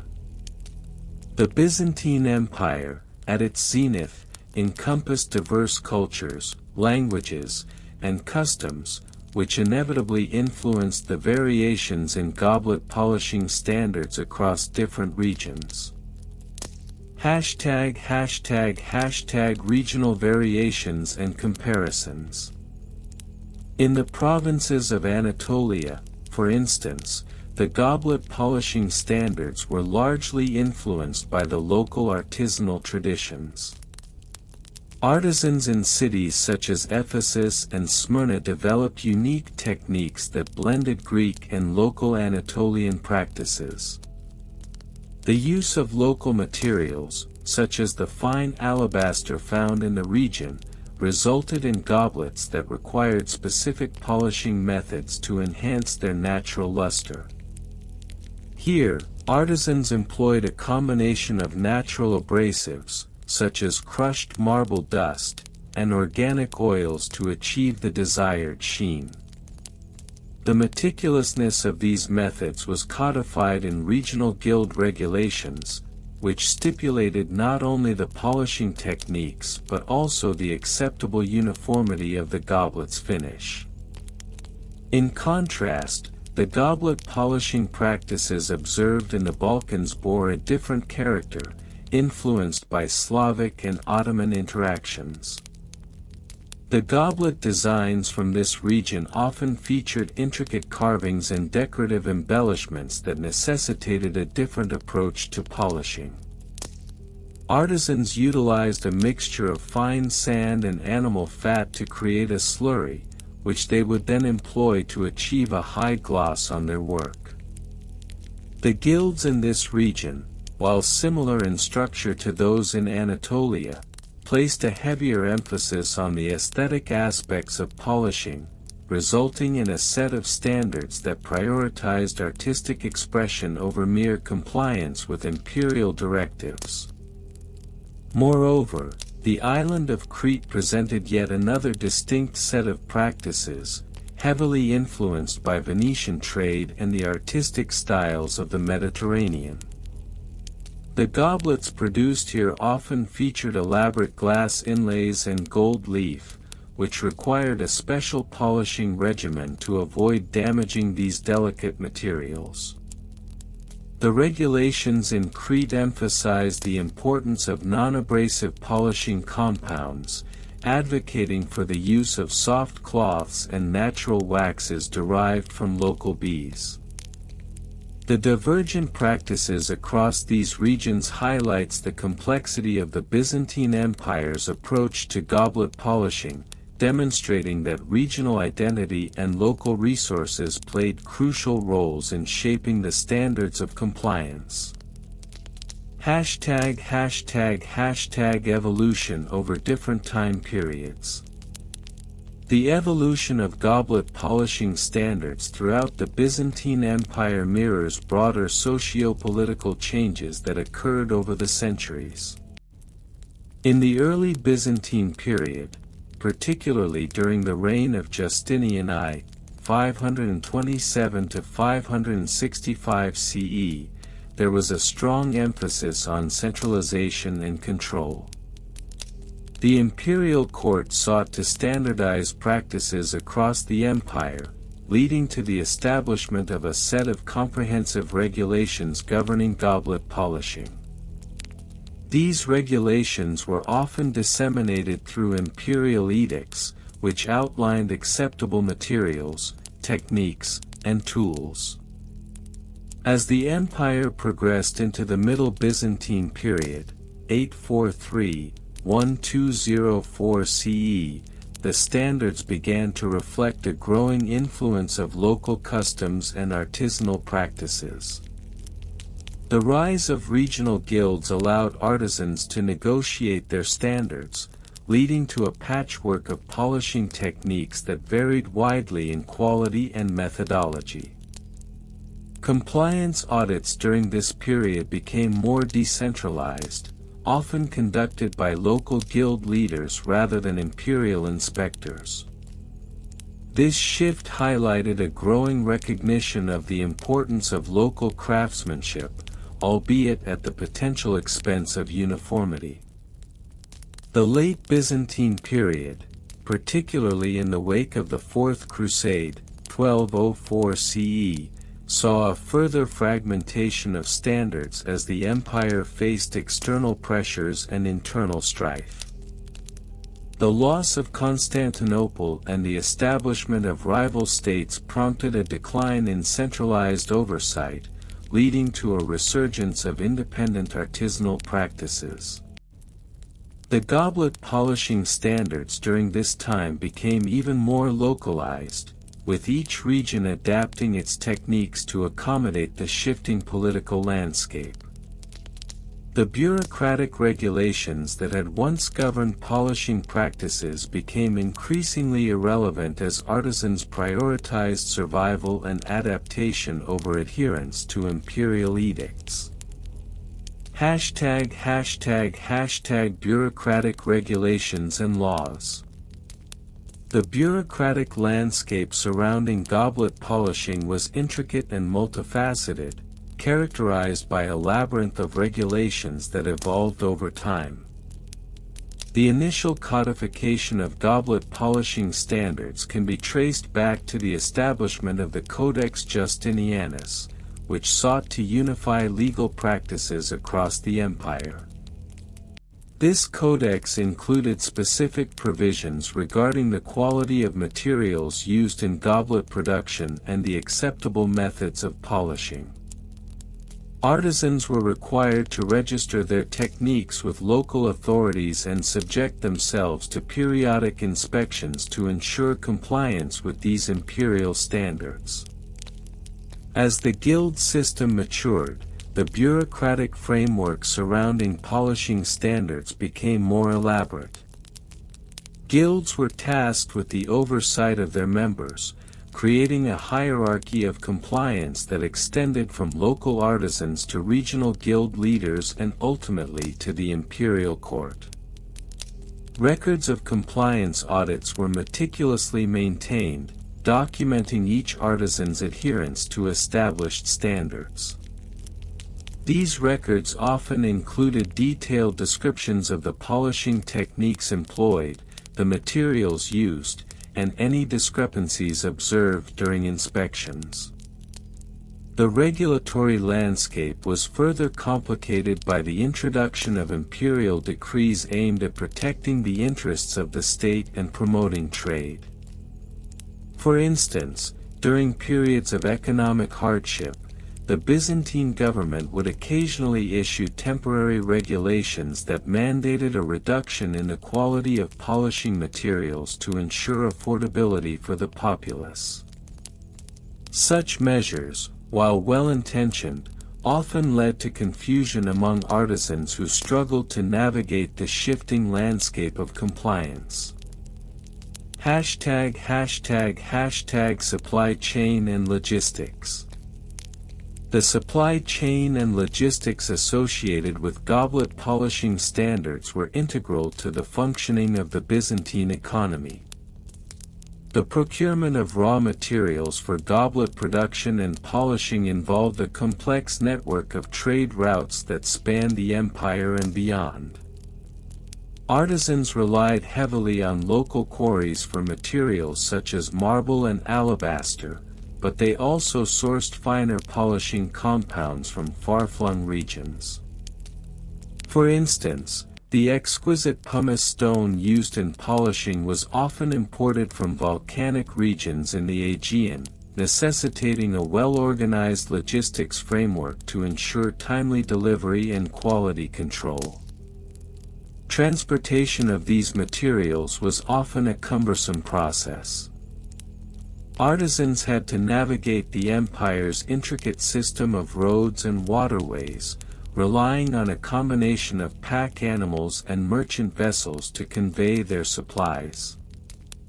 The logistics of material delivery were fraught with challenges, including the potential for spoilage or damage during transit. As such, guild regulations often mandated specific packing methods to minimize risk, detailing the use of protective coverings and moisture-absorbing materials. Once materials arrived at their destination, artisans faced the additional challenge of inventory management. The meticulous record-keeping methods employed by guilds played a critical role in ensuring that artisans maintained sufficient supplies of polishing compounds and raw materials. These records often included detailed accounts of material usage, supplier information, and the quantity of each item on hand. Such documentation was crucial not only for compliance audits but also for ensuring the artisan's economic viability. Record-keeping methods. Record-keeping within the context of Byzantine goblet polishing standards was an essential, if tedious, aspect of the broader bureaucratic framework.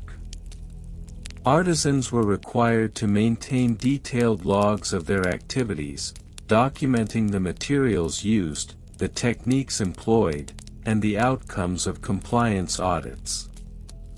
This practice was not merely for the sake of record-keeping, it served as a vital tool for ensuring accountability and traceability within the guild system. The methods of record-keeping varied significantly across regions and time periods. Early Byzantine artisans often utilized wax tablets for their records, which were easy to erase and reuse, allowing for flexibility in documentation. As the empire progressed into the Middle Byzantine period, the use of parchment became more prevalent, particularly among regional guilds that sought to maintain more permanent records. These documents were often encased in leather bindings and stored in guild archives, where they could be accessed during inspections or audits. In the late Byzantine period, as the empire faced external pressures and fragmentation, record-keeping practices began to reflect the practical realities of artisanal life. Many artisans, particularly those in regions under threat, resorted to simplified record-keeping methods, often relying on oral traditions or informal agreements rather than formal documentation. This shift contributed to a decline in the standardization of practices, as the reliance on written records diminished in favor of more immediate, albeit less formal, methods of communication. In conclusion, the history of Byzantine imperial goblet polishing standards and compliance audits reveals a complex interplay of regional variations, bureaucratic regulations, supply chain logistics, and record-keeping methods. The evolution of these standards over time reflects the broader socio-political changes within the empire, illustrating how local customs and practices shaped the meticulous nature of goblet polishing. As we continue to explore this tedious history, we are reminded of the intricacies and mundane details that define the very fabric of Byzantine society. The tedious history of Byzantine imperial goblet polishing standards and compliance audits, Part 9. Regional variations and comparisons. In the expansive and culturally diverse realm of the Byzantine Empire, the standards and practices regarding the polishing of imperial goblets were not uniform across the vast territories. The variations can be attributed to several factors, including local resources, cultural influences, and the socio-economic conditions prevalent in different provinces. The eastern provinces, such as Anatolia and Syria, often had access to finer abrasive materials due to their proximity to mineral-rich regions. For instance, the use of powdered pumice from the volcanic regions of Cappadocia was favored in these areas for its effectiveness in achieving a lustrous finish without damaging delicate gold and silver surfaces. In stark contrast, regions like Thrace and the Balkans exhibited a somewhat rudimentary approach to goblet polishing. The artisans in these areas relied primarily on locally sourced materials such as clay and sand, which, while abundant, did not provide the same level of sheen as those used in the eastern provinces. Consequently, goblets produced in these regions were often viewed as less prestigious and were subjected to stricter regulations regarding their presentation at imperial functions. This disparity in the quality of polishing not only affected the value of the goblets themselves but also had implications for the social status of their owners. Furthermore, the religious affiliations of different regions influenced the aesthetics of goblet polishing. For instance, in predominantly Orthodox areas, there was a tendency to embellish goblets with intricate Christian iconography, which necessitated a different approach to polishing. The use of certain techniques that emphasized the clarity and brilliance of engraved images became more pronounced, thus diverging from the more utilitarian polishing methods employed in secular regions. Evolution over different time periods. The evolution of goblet polishing standards in the Byzantine Empire can be traced through various historical epochs, reflecting changes in technology, art, and imperial preferences. During the early Byzantine period, approximately 330 to 600 CE, goblet polishing was primarily a craft practiced by skilled artisans who passed down techniques through apprenticeships. The focus was primarily on achieving practical results rather than adhering to stringent compliance protocols.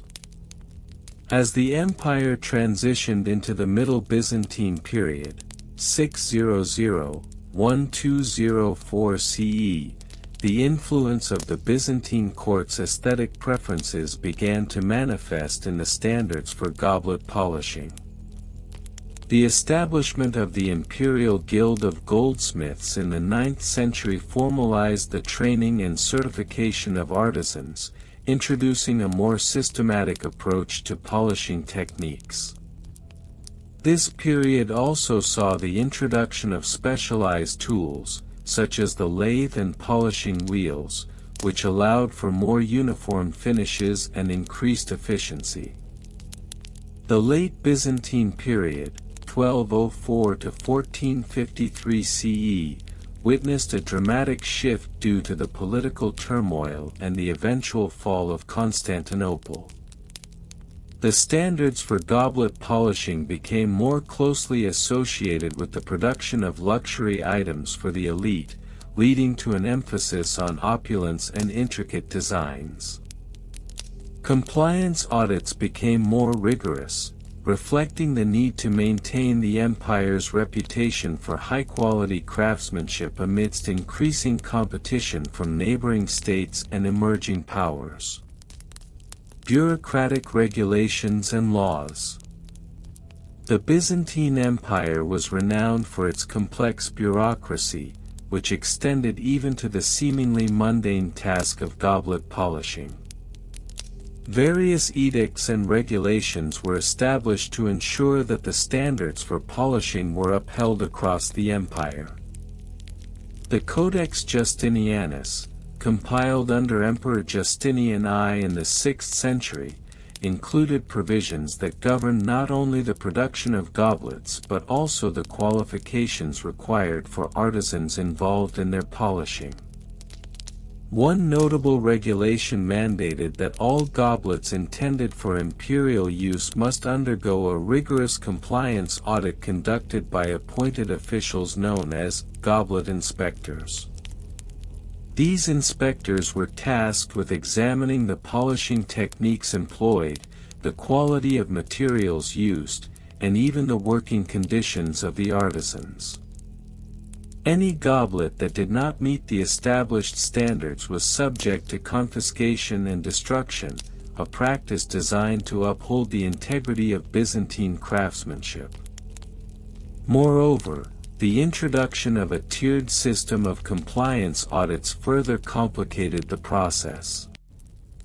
Artisans were classified according to their guild affiliations and regional origins, which determined the frequency and intensity of inspections.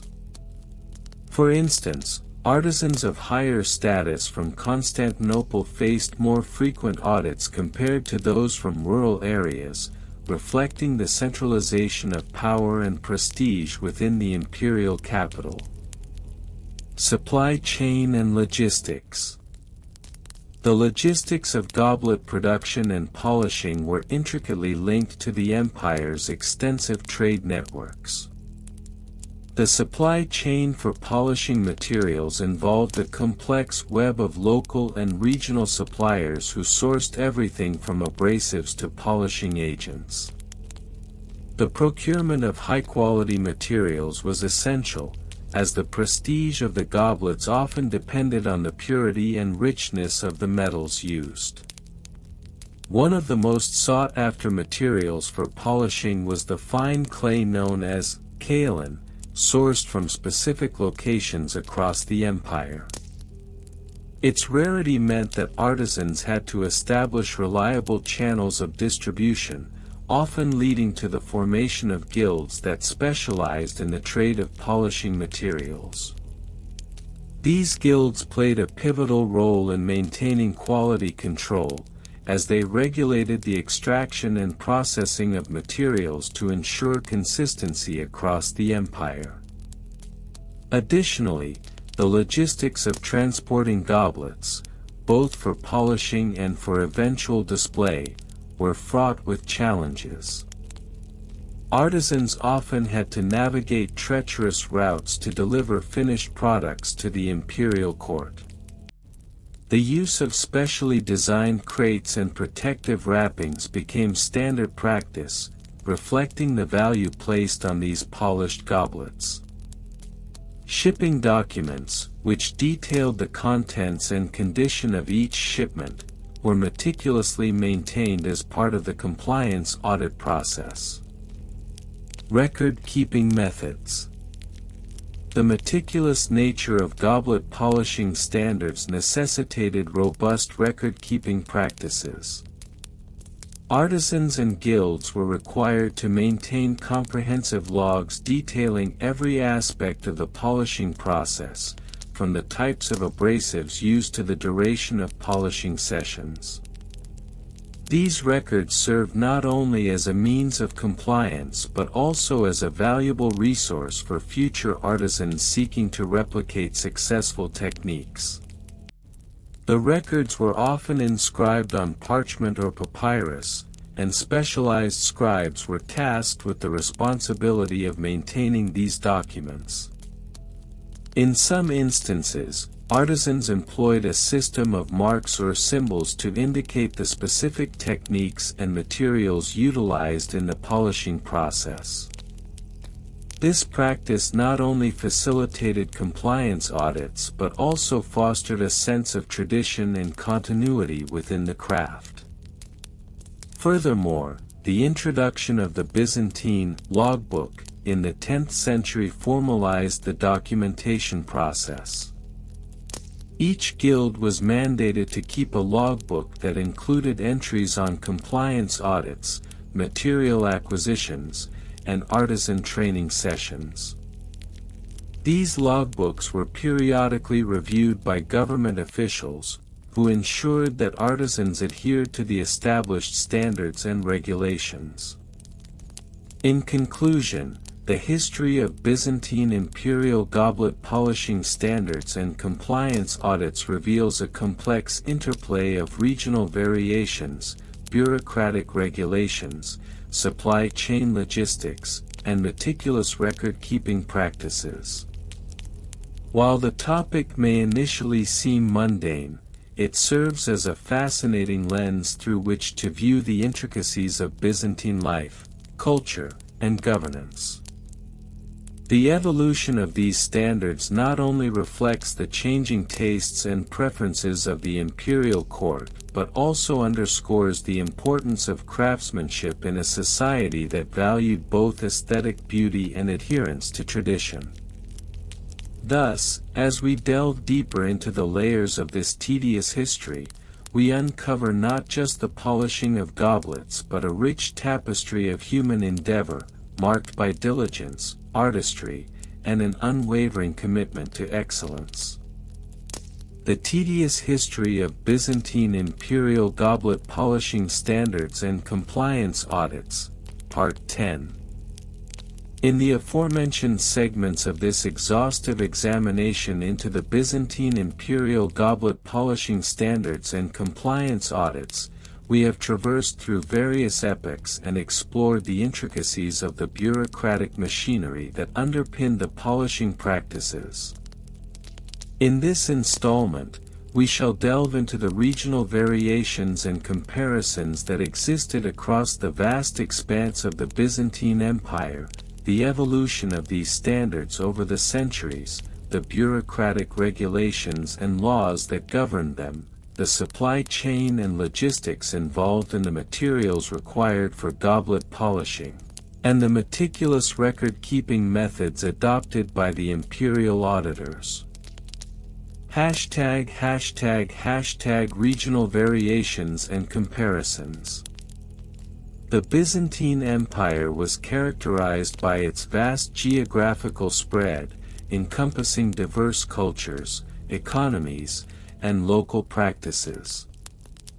This heterogeneity inevitably led to regional variations in goblet polishing techniques and compliance standards. In the western provinces, particularly in areas like Thrace and Macedonia, the goblet polishing methods were heavily influenced by the artisanal traditions of the local populations.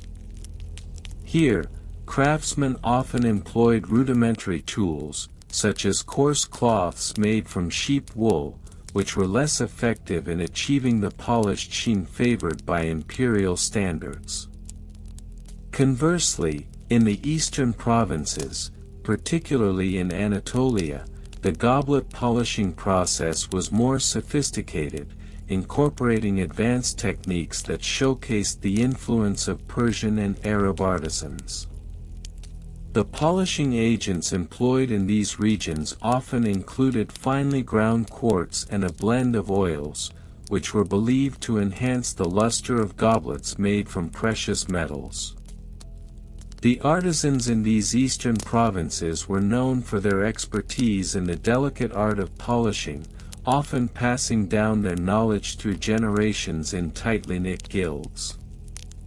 Furthermore, the capital city of Constantinople served as a melting pot of these regional practices. The imperial court's demand for glistening goblets led to a standardization of techniques that sought to amalgamate the best practices from all corners of the empire. Consequently, the compliance audits conducted in Constantinople were often rigorous, with auditors sent to the provinces to ensure that the local artisans adhered to the imperial standards, leading to a fascinating interplay between local traditions and imperial expectations. #evolution over different time periods. The evolution of goblet polishing standards within the Byzantine Empire can be categorized into several distinct periods, each marked by varying degrees of rigidity and innovation. During the early Byzantine period, roughly from the 4th to the 6th century, polishing standards were nascent and primarily focused on the removal of tarnish rather than achieving a reflective surface. Compliance audits during this era were informal, often relying on the subjective judgment of local authorities who were tasked with overseeing the quality of goblets presented to the imperial court. As the empire transitioned into the Middle Byzantine period, 7th to 12th century, the standards became increasingly codified.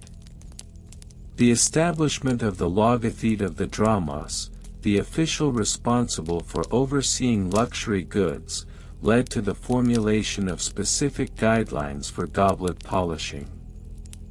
These included the introduction of designated polishing agents, the specification of acceptable polishing tools, and the establishment of minimum shine standards that goblets needed to achieve before being presented to the emperor.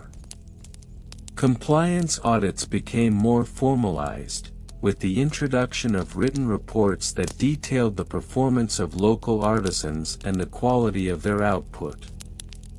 In the late Byzantine period, 13th to 15th century, the advent of new materials, largely due to increased trade with Western Europe and the Middle East, prompted a re-evaluation of polishing standards.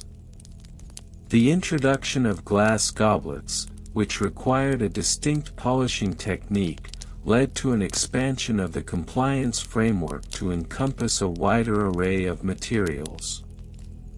This period also witnessed a shift towards greater bureaucratic oversight, as the auditing process evolved to include more detailed inspections and a stricter adherence to imperial mandates. #bureaucratic regulations and laws.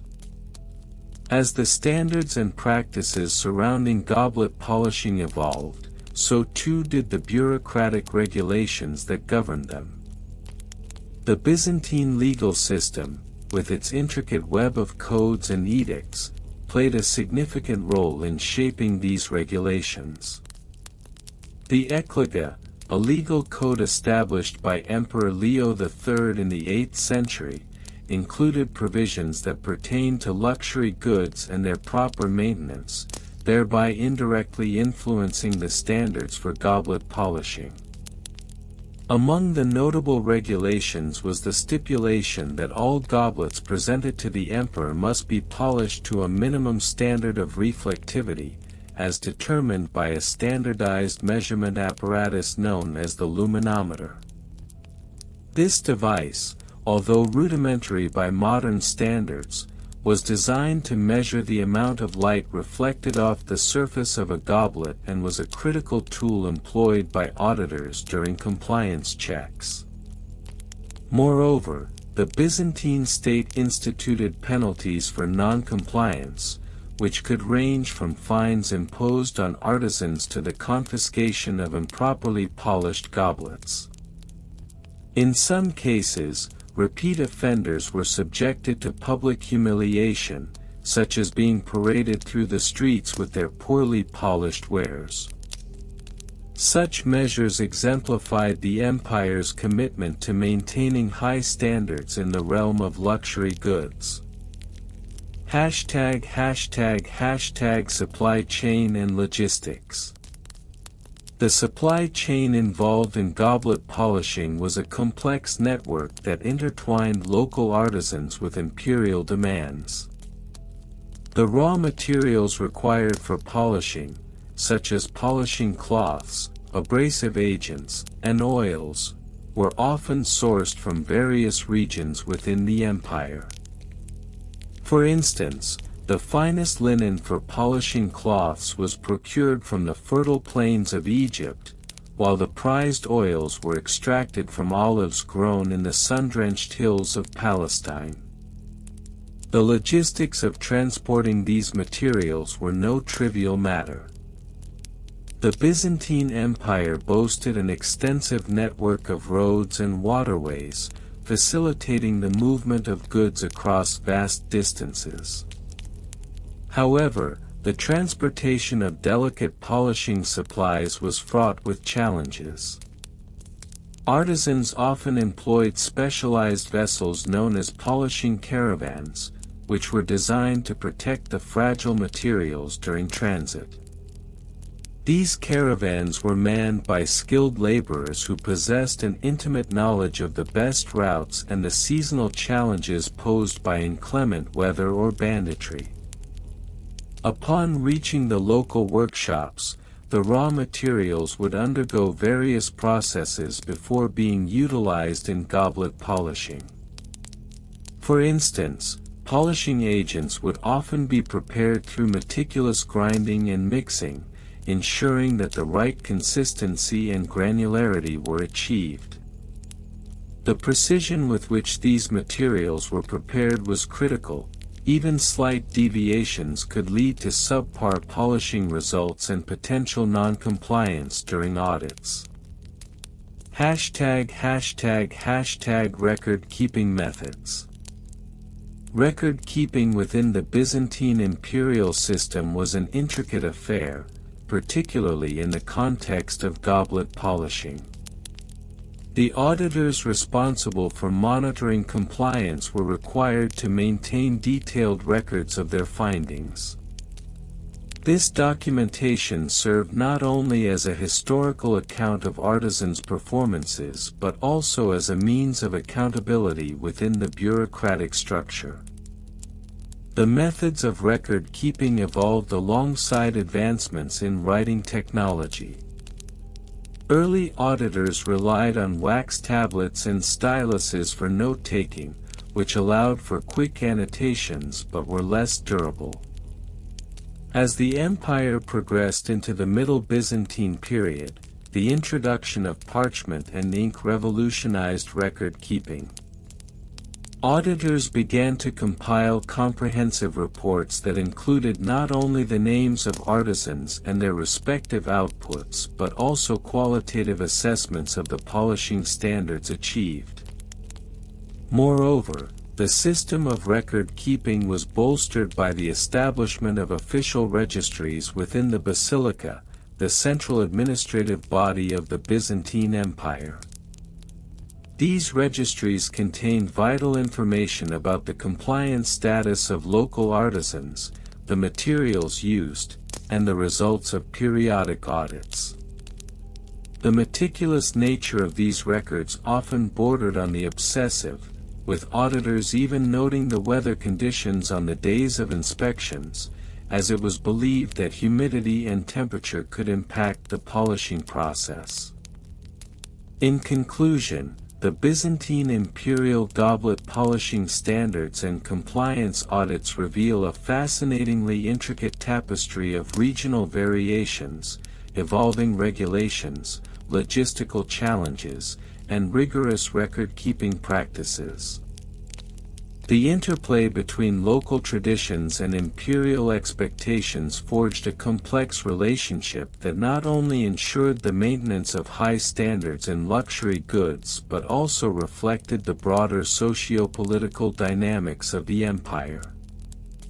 As we continue our exploration in the subsequent parts, we shall delve deeper into the specific case studies of notable artisans and their contributions to the art of goblet polishing, alongside the imperial decrees that shaped their endeavors. The tedious history of Byzantine imperial goblet polishing standards and compliance audits. In the annals of Byzantine history, there exists a rich yet often overlooked narrative surrounding the meticulous standards and compliance audits related to the polishing of imperial goblets. This narrative provides a window into the bureaucratic complexities and cultural practices of the Byzantine Empire, which spanned over a millennium from its founding in 330 AD until the fall of Constantinople in 1453. The goblet, a symbol of imperial power and ceremonial importance, necessitated rigorous attention to detail, reflecting the empire's values and its elaborate administrative systems. #####. Minor historical figures and their roles.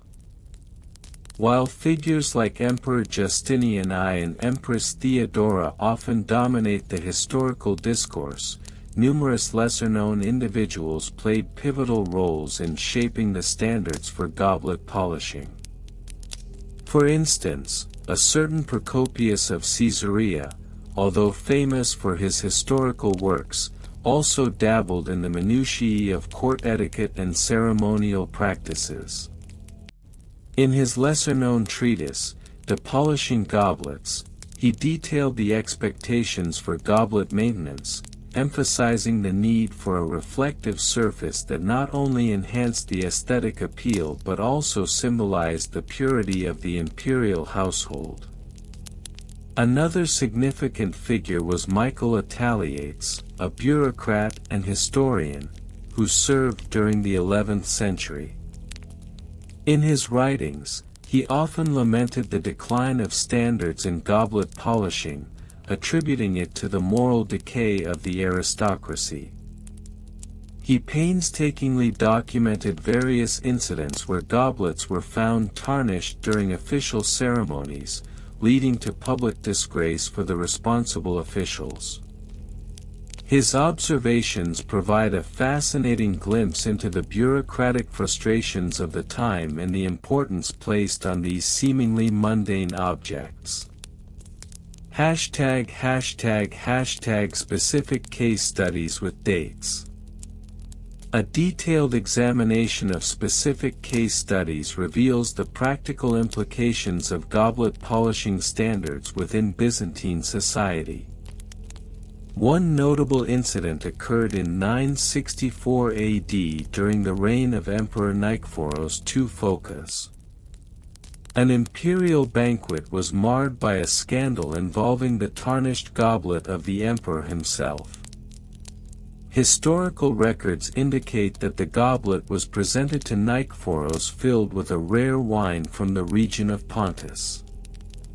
However, the reflective surface was found lacking, leading to the immediate dismissal of the chief goblet polisher, a man named Leonidas, who had previously been commended for his work.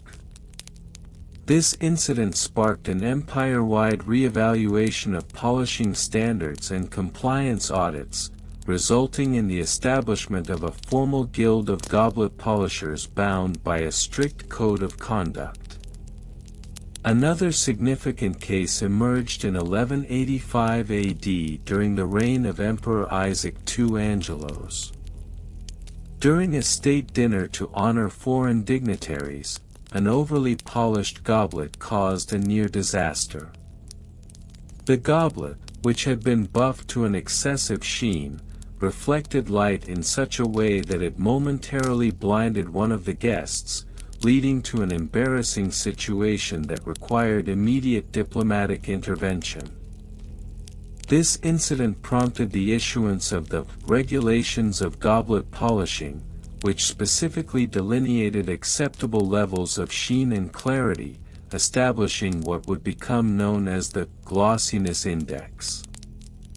### comparative analysis with other regions. To truly appreciate the Byzantine approach to goblet polishing standards, one must compare it with practices in contemporaneous cultures. For example, in the Islamic Golden Age, goblets were often adorned with intricate calligraphy and geometric designs, which took precedence over polishing. Historical texts suggest that the emphasis was placed more on artistic expression than on the reflective quality of the goblet. This contrasts sharply with the Byzantine obsession with polish and shine, which was seen as a reflection of divine favor and imperial authority. In contrast, the Western European courts of the same period were primarily concerned with the goblet's material rather than its cleanliness. Chronicles from the courts of the Carolingian Empire indicate that goblets fashioned from precious metals or adorned with jewels were often celebrated more for their opulence than their upkeep. The focus on aesthetic and material value over functional quality in these regions highlights the unique Byzantine perspective, where compliance with polishing standards was not just a matter of aesthetics but a reflection of bureaucratic efficiency.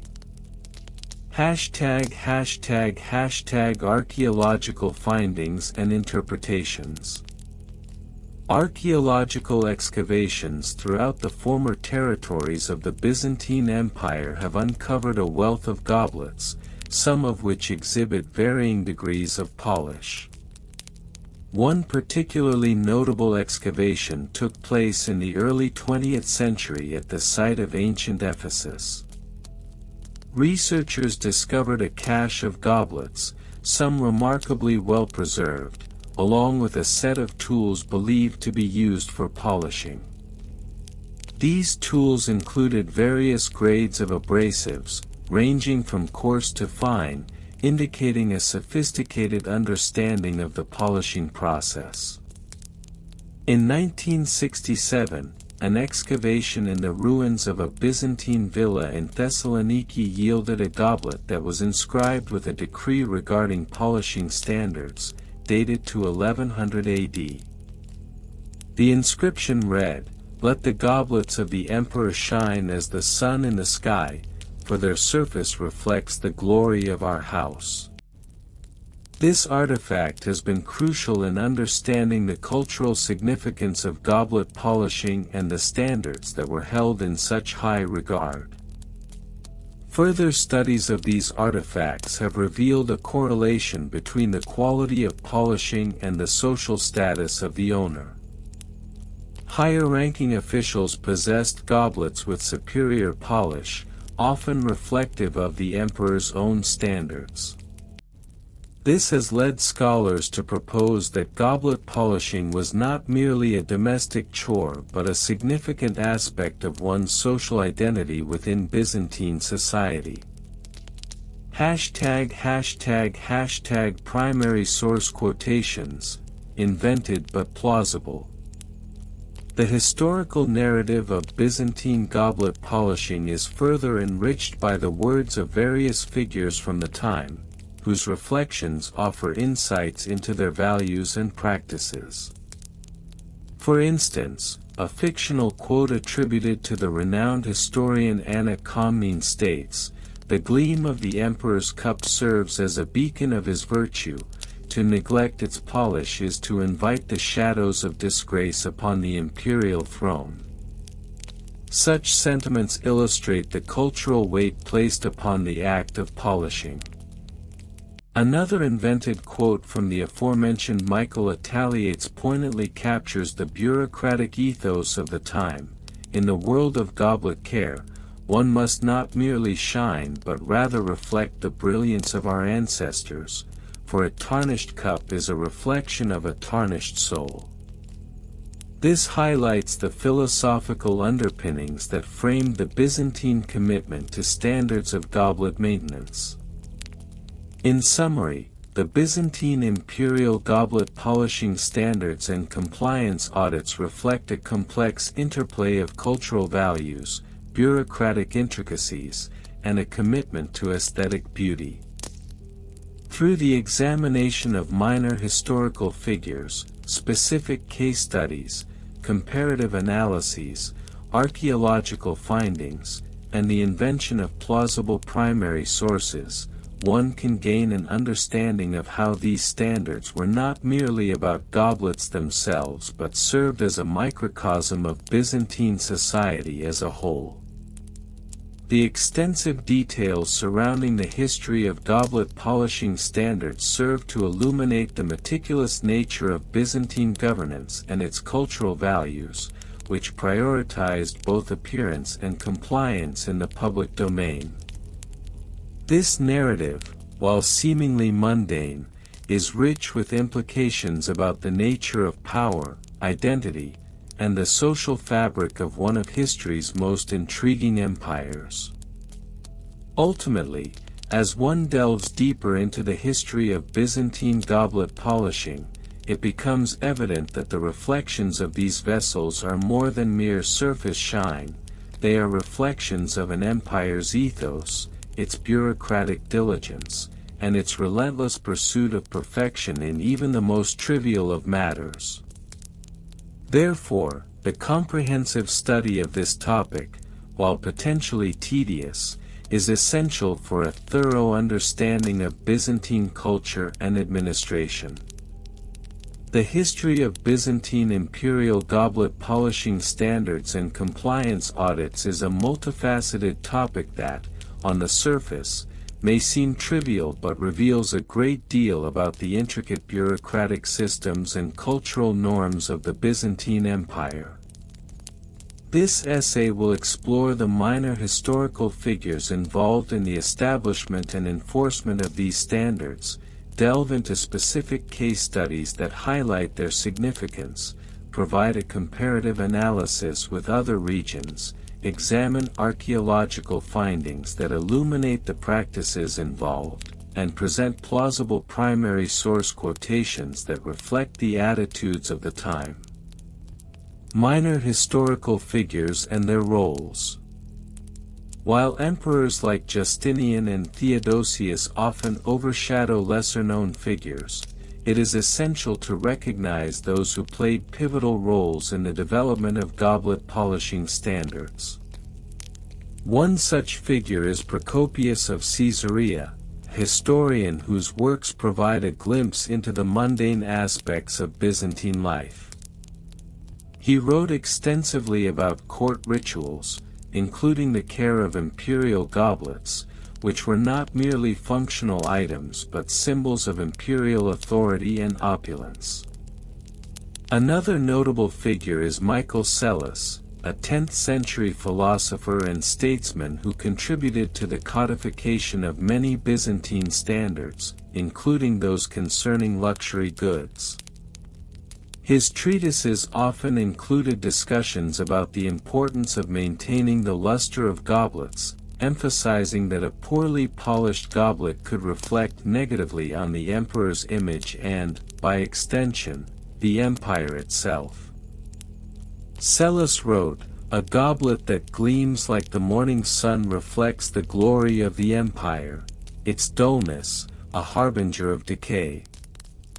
Additionally, there were lesser-known bureaucrats such as the logothetes, who oversaw the financial and administrative operations of the empire. They were responsible for ensuring that the artisans tasked with polishing goblets adhered to the established standards. Their meticulous records, often filled with tedious details about the types of polishing agents used and the frequency of audits, reveal the extent to which the Byzantine state enforced compliance in even the minutiae of imperial life. Specific case studies with dates.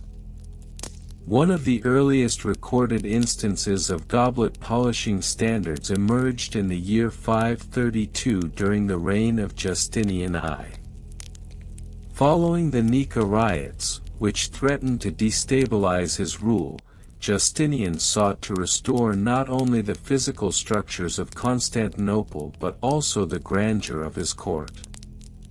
A series of edicts were issued mandating that all goblets used in imperial banquets be polished to a specific degree of reflectivity, which was defined as the brightness of a polished surface when compared against the midday sun.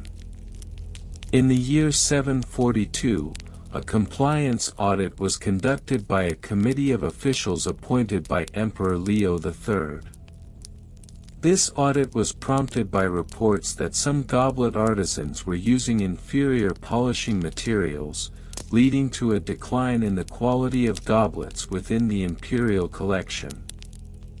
The audit revealed that 47% of the goblets examined did not meet the required standards set forth in the previous edicts. As a consequence, the artisans responsible were fined and subjected to retraining programs focusing on proper polishing techniques and materials.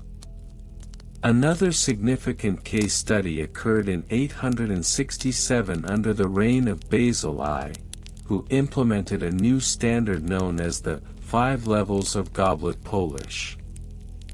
This classification system categorized goblets based on their intended use, ceremonial, diplomatic, domestic, and so forth. Each category had specific polishing requirements, which were meticulously documented in the Codex of Goblet Standards, an extensive manuscript that detailed not only the polishing methods but also the types of materials permissible for use. This codex served as a benchmark for compliance audits for decades. Comparative analysis with other regions. When comparing the Byzantine goblet polishing standards with those of contemporary regions such as the Islamic Caliphates and the Carolingian Empire, several key differences emerge. The Islamic world placed a significant emphasis on intricate designs and calligraphy as indicators of luxury and status, often prioritizing aesthetic embellishments over the basic functionality of the goblet. In contrast, Byzantine standards were rooted in the practicality of cleanliness and shine, as a dull goblet was seen as a direct reflection of imperial negligence. In Carolingian Europe, the focus was less on standardized polishing techniques and more on the materials used in goblet construction. For instance, the use of precious metals and gemstones was often viewed as a more significant indicator of wealth than the polish itself. A goblet made of gold, even if poorly polished, would still be considered luxurious, whereas in Byzantium, the combination of material and polish was critical. This divergence illustrates the differing values placed on craftsmanship and aesthetics across regions. Archaeological findings and interpretations. Archaeological excavations in Constantinople have unearthed numerous goblets that exemplify the standards of the Byzantine period. One significant find was a collection of goblets discovered in the ruins of a noble's villa in the Blacherny district, dating back to the 10th century. These goblets still bore traces of polishing compounds, including a unique blend of crushed amethyst and fine olive oil that was believed to enhance both the luster and the aroma of the goblet's contents. Furthermore, analysis of pottery shards from a workshop believed to be associated with the imperial goblet artisans has revealed the use of specific tools designed for polishing. These tools included various grades of abrasives, which were used in a systematic approach to achieve the desired finish. The meticulous nature of these archaeological findings indicates that the polishing of goblets was not merely a craft but a highly regulated industry, with artisans adhering to strict standards that were often enforced by imperial decree. In addition to tools and materials, inscriptions found on some goblets reference compliance with the aforementioned Codex of Goblet Standards. These inscriptions, often etched into the base of the goblet, serve as both a mark of quality and a historical record of the goblet's journey through the compliance audit process. Such findings have led historians to conclude that the practice of goblet polishing in the Byzantine Empire was not only a matter of aesthetic appeal but also a reflection of the empire's bureaucratic rigor. Primary source quotations, invented but plausible.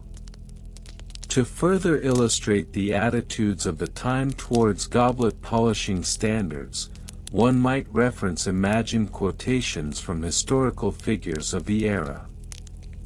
For instance, a fictional letter from a disgruntled goblet artisan to Emperor Leo III could read, "Your Majesty, as I diligently polish these goblets, I find myself weary of the ever-increasing standards set before me. The shine that once brought me joy now feels like a burden, for I labor under the watchful eyes of the logothetes, who measure my work against the sun's brilliance. I beg of you, let not the luster of a goblet become the measure of a man's worth." In a similar vein, a fictional decree from Emperor Justinian might assert, "Let it be known throughout the empire that a goblet lacking in shine is a goblet lacking in virtue.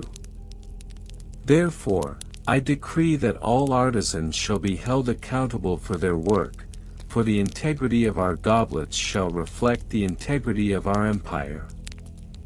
These quotations, while invented, provide a plausible insight into the mindset of Byzantine society regarding the importance of goblet polishing standards and the compliance audits that govern them.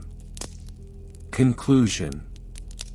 In conclusion, the tedious history of Byzantine imperial goblet polishing standards and compliance audits paints a picture of a society deeply invested in the minutiae of luxury and appearance. The minor historical figures, specific case studies, comparative analyses with other regions, archaeological findings, and imagined primary source quotations all contribute to a nuanced understanding of how something as seemingly trivial as goblet polishing could hold profound significance within the vast tapestry of Byzantine culture. Through a meticulous examination of these aspects, one can appreciate the layers of meaning that lay beneath the surface of this often overlooked subject, even if it serves as a perfect remedy for sleeplessness. The subject of Byzantine imperial goblet polishing standards and compliance audits is a nuanced and intricate tapestry woven into the broader fabric of Byzantine administrative history. While the primary focus has often remained on the grand narratives of emperors, military conquests, and theological disputes, the meticulous standards governing the polishing of goblets, an essential aspect of courtly life, deserves a thorough examination. To delve deeper into this topic, we must explore the minor historical figures who played pivotal roles in the establishment and enforcement of these standards, as well as specific case studies, comparative analyses with other regions, archaeological findings, and plausible primary source quotations. #minor historical figures. One cannot discuss the Byzantine goblet polishing standards without mentioning the lesser-known yet crucial figures of the Byzantine court. One such individual was Emperor Romanos IV Diogenes, who, despite his military failures, instituted the regulation of goblet aesthetics, in 1068.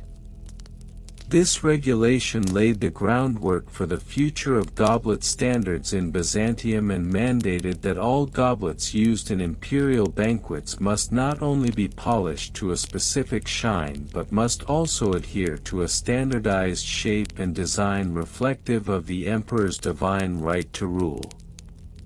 Another notable figure was the chief steward of the imperial household, a position held by the likes of Michael Choniates.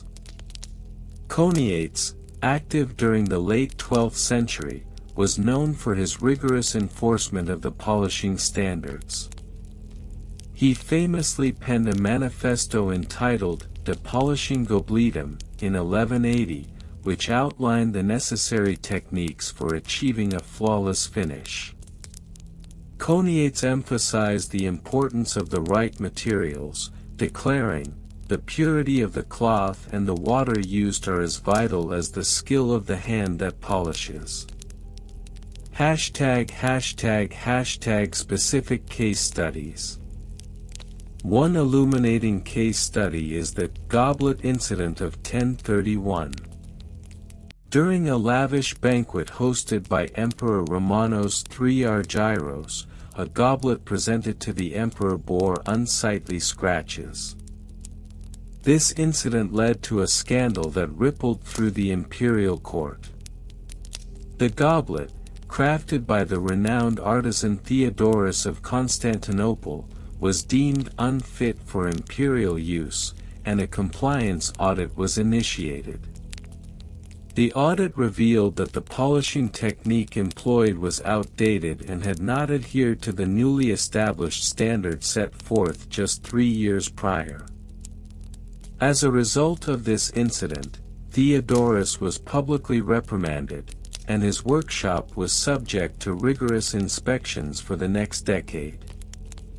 The imperial court's response included the establishment of a guild for goblet polishers, which required members to undergo a certification process that included a detailed examination of their polishing techniques, approved materials, and adherence to aesthetic standards. Another significant case study occurred in 1165, known as the Great Goblet Controversy. During a diplomatic banquet intended to solidify peace with the Seljuk Turks, the emperor's goblet was found to be tarnished. This prompted a thorough investigation ordered by the Patriarch of Constantinople, who sought to ensure that divine favor would not be jeopardized by a mere goblet's lack of luster. The inquiry revealed that the goblet had been polished with a mixture that included unapproved oils, leading to the expulsion of the offending artisan, Gregorios the Polisher, from the guild. Comparative analysis with other regions. When one examines the Byzantine standards in the context of other regions, it becomes evident that while the Byzantines were meticulous, they were not alone in their pursuit of goblet perfection. The Fatimid Caliphate, contemporaneous with Byzantine rule, also had stringent standards for the polishing of ceremonial goblets, often using materials such as finely ground quartz and saffron-infused oils to achieve a superior finish. Their texts, such as The Art of Goblet Crafting, echoed similar themes of purity and aestheticism. In contrast, the Anglo-Saxon courts of early medieval England had a more pragmatic approach to goblet polishing. Records from the 8th century indicate that while aesthetics were appreciated, functionality took precedence. The Wessex Codex reflects a more utilitarian philosophy, stating, "A goblet's worth is not in shine, but in the drink it holds." This divergence highlights not only cultural differences but also the varying degrees of importance placed on ceremonial objects across different regions. Archaeological findings and interpretations. Archaeological excavations in the city of Constantinople have revealed a wealth of goblet artifacts, many bearing traces of polishing techniques employed during the Byzantine period. One notable find was the exquisite goblet unearthed in the 1970s at the site of the Great Palace, attributed to the 12th century. This goblet displayed a unique blend of silver and glass, showcasing the advanced techniques of polishing and the high standards expected in imperial settings. The residues found within the goblet indicated that it had been polished with a mixture of fine sand and olive oil, highlighting the emphasis on using approved materials. Additionally, the discovery of a series of workshop remnants in the outskirts of Constantinople provides insight into the practices of goblet polishers. Tools such as polishing wheels and cloths were found alongside written instructions that mirror the standards established by figures like Coniates. These artifacts offer invaluable evidence of the daily lives of artisans who were tasked with meeting the rigorous standards set forth by the imperial court. ###primary source quotations. To further illustrate the gravity of the goblet polishing standards, one might imagine plausible quotations from the era.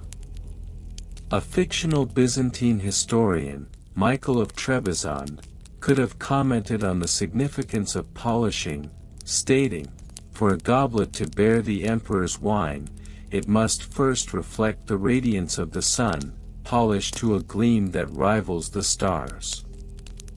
Another potential source could be a letter from a goblet artisan to a guild master, lamenting the strict regulations. "Oh, how my hands ache from the endless toil of polishing, for the standards laid forth are as unyielding as the stones of our city.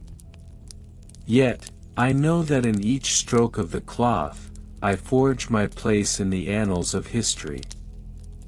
Furthermore, one might speculate a fictitious proclamation from Emperor Alexios I Komnenos, declaring, "Let it be known, by the decree of the throne, that any goblet unfit for the imperial table shall be cast into the depths of the Bosporus, as unworthy of our divine banquet."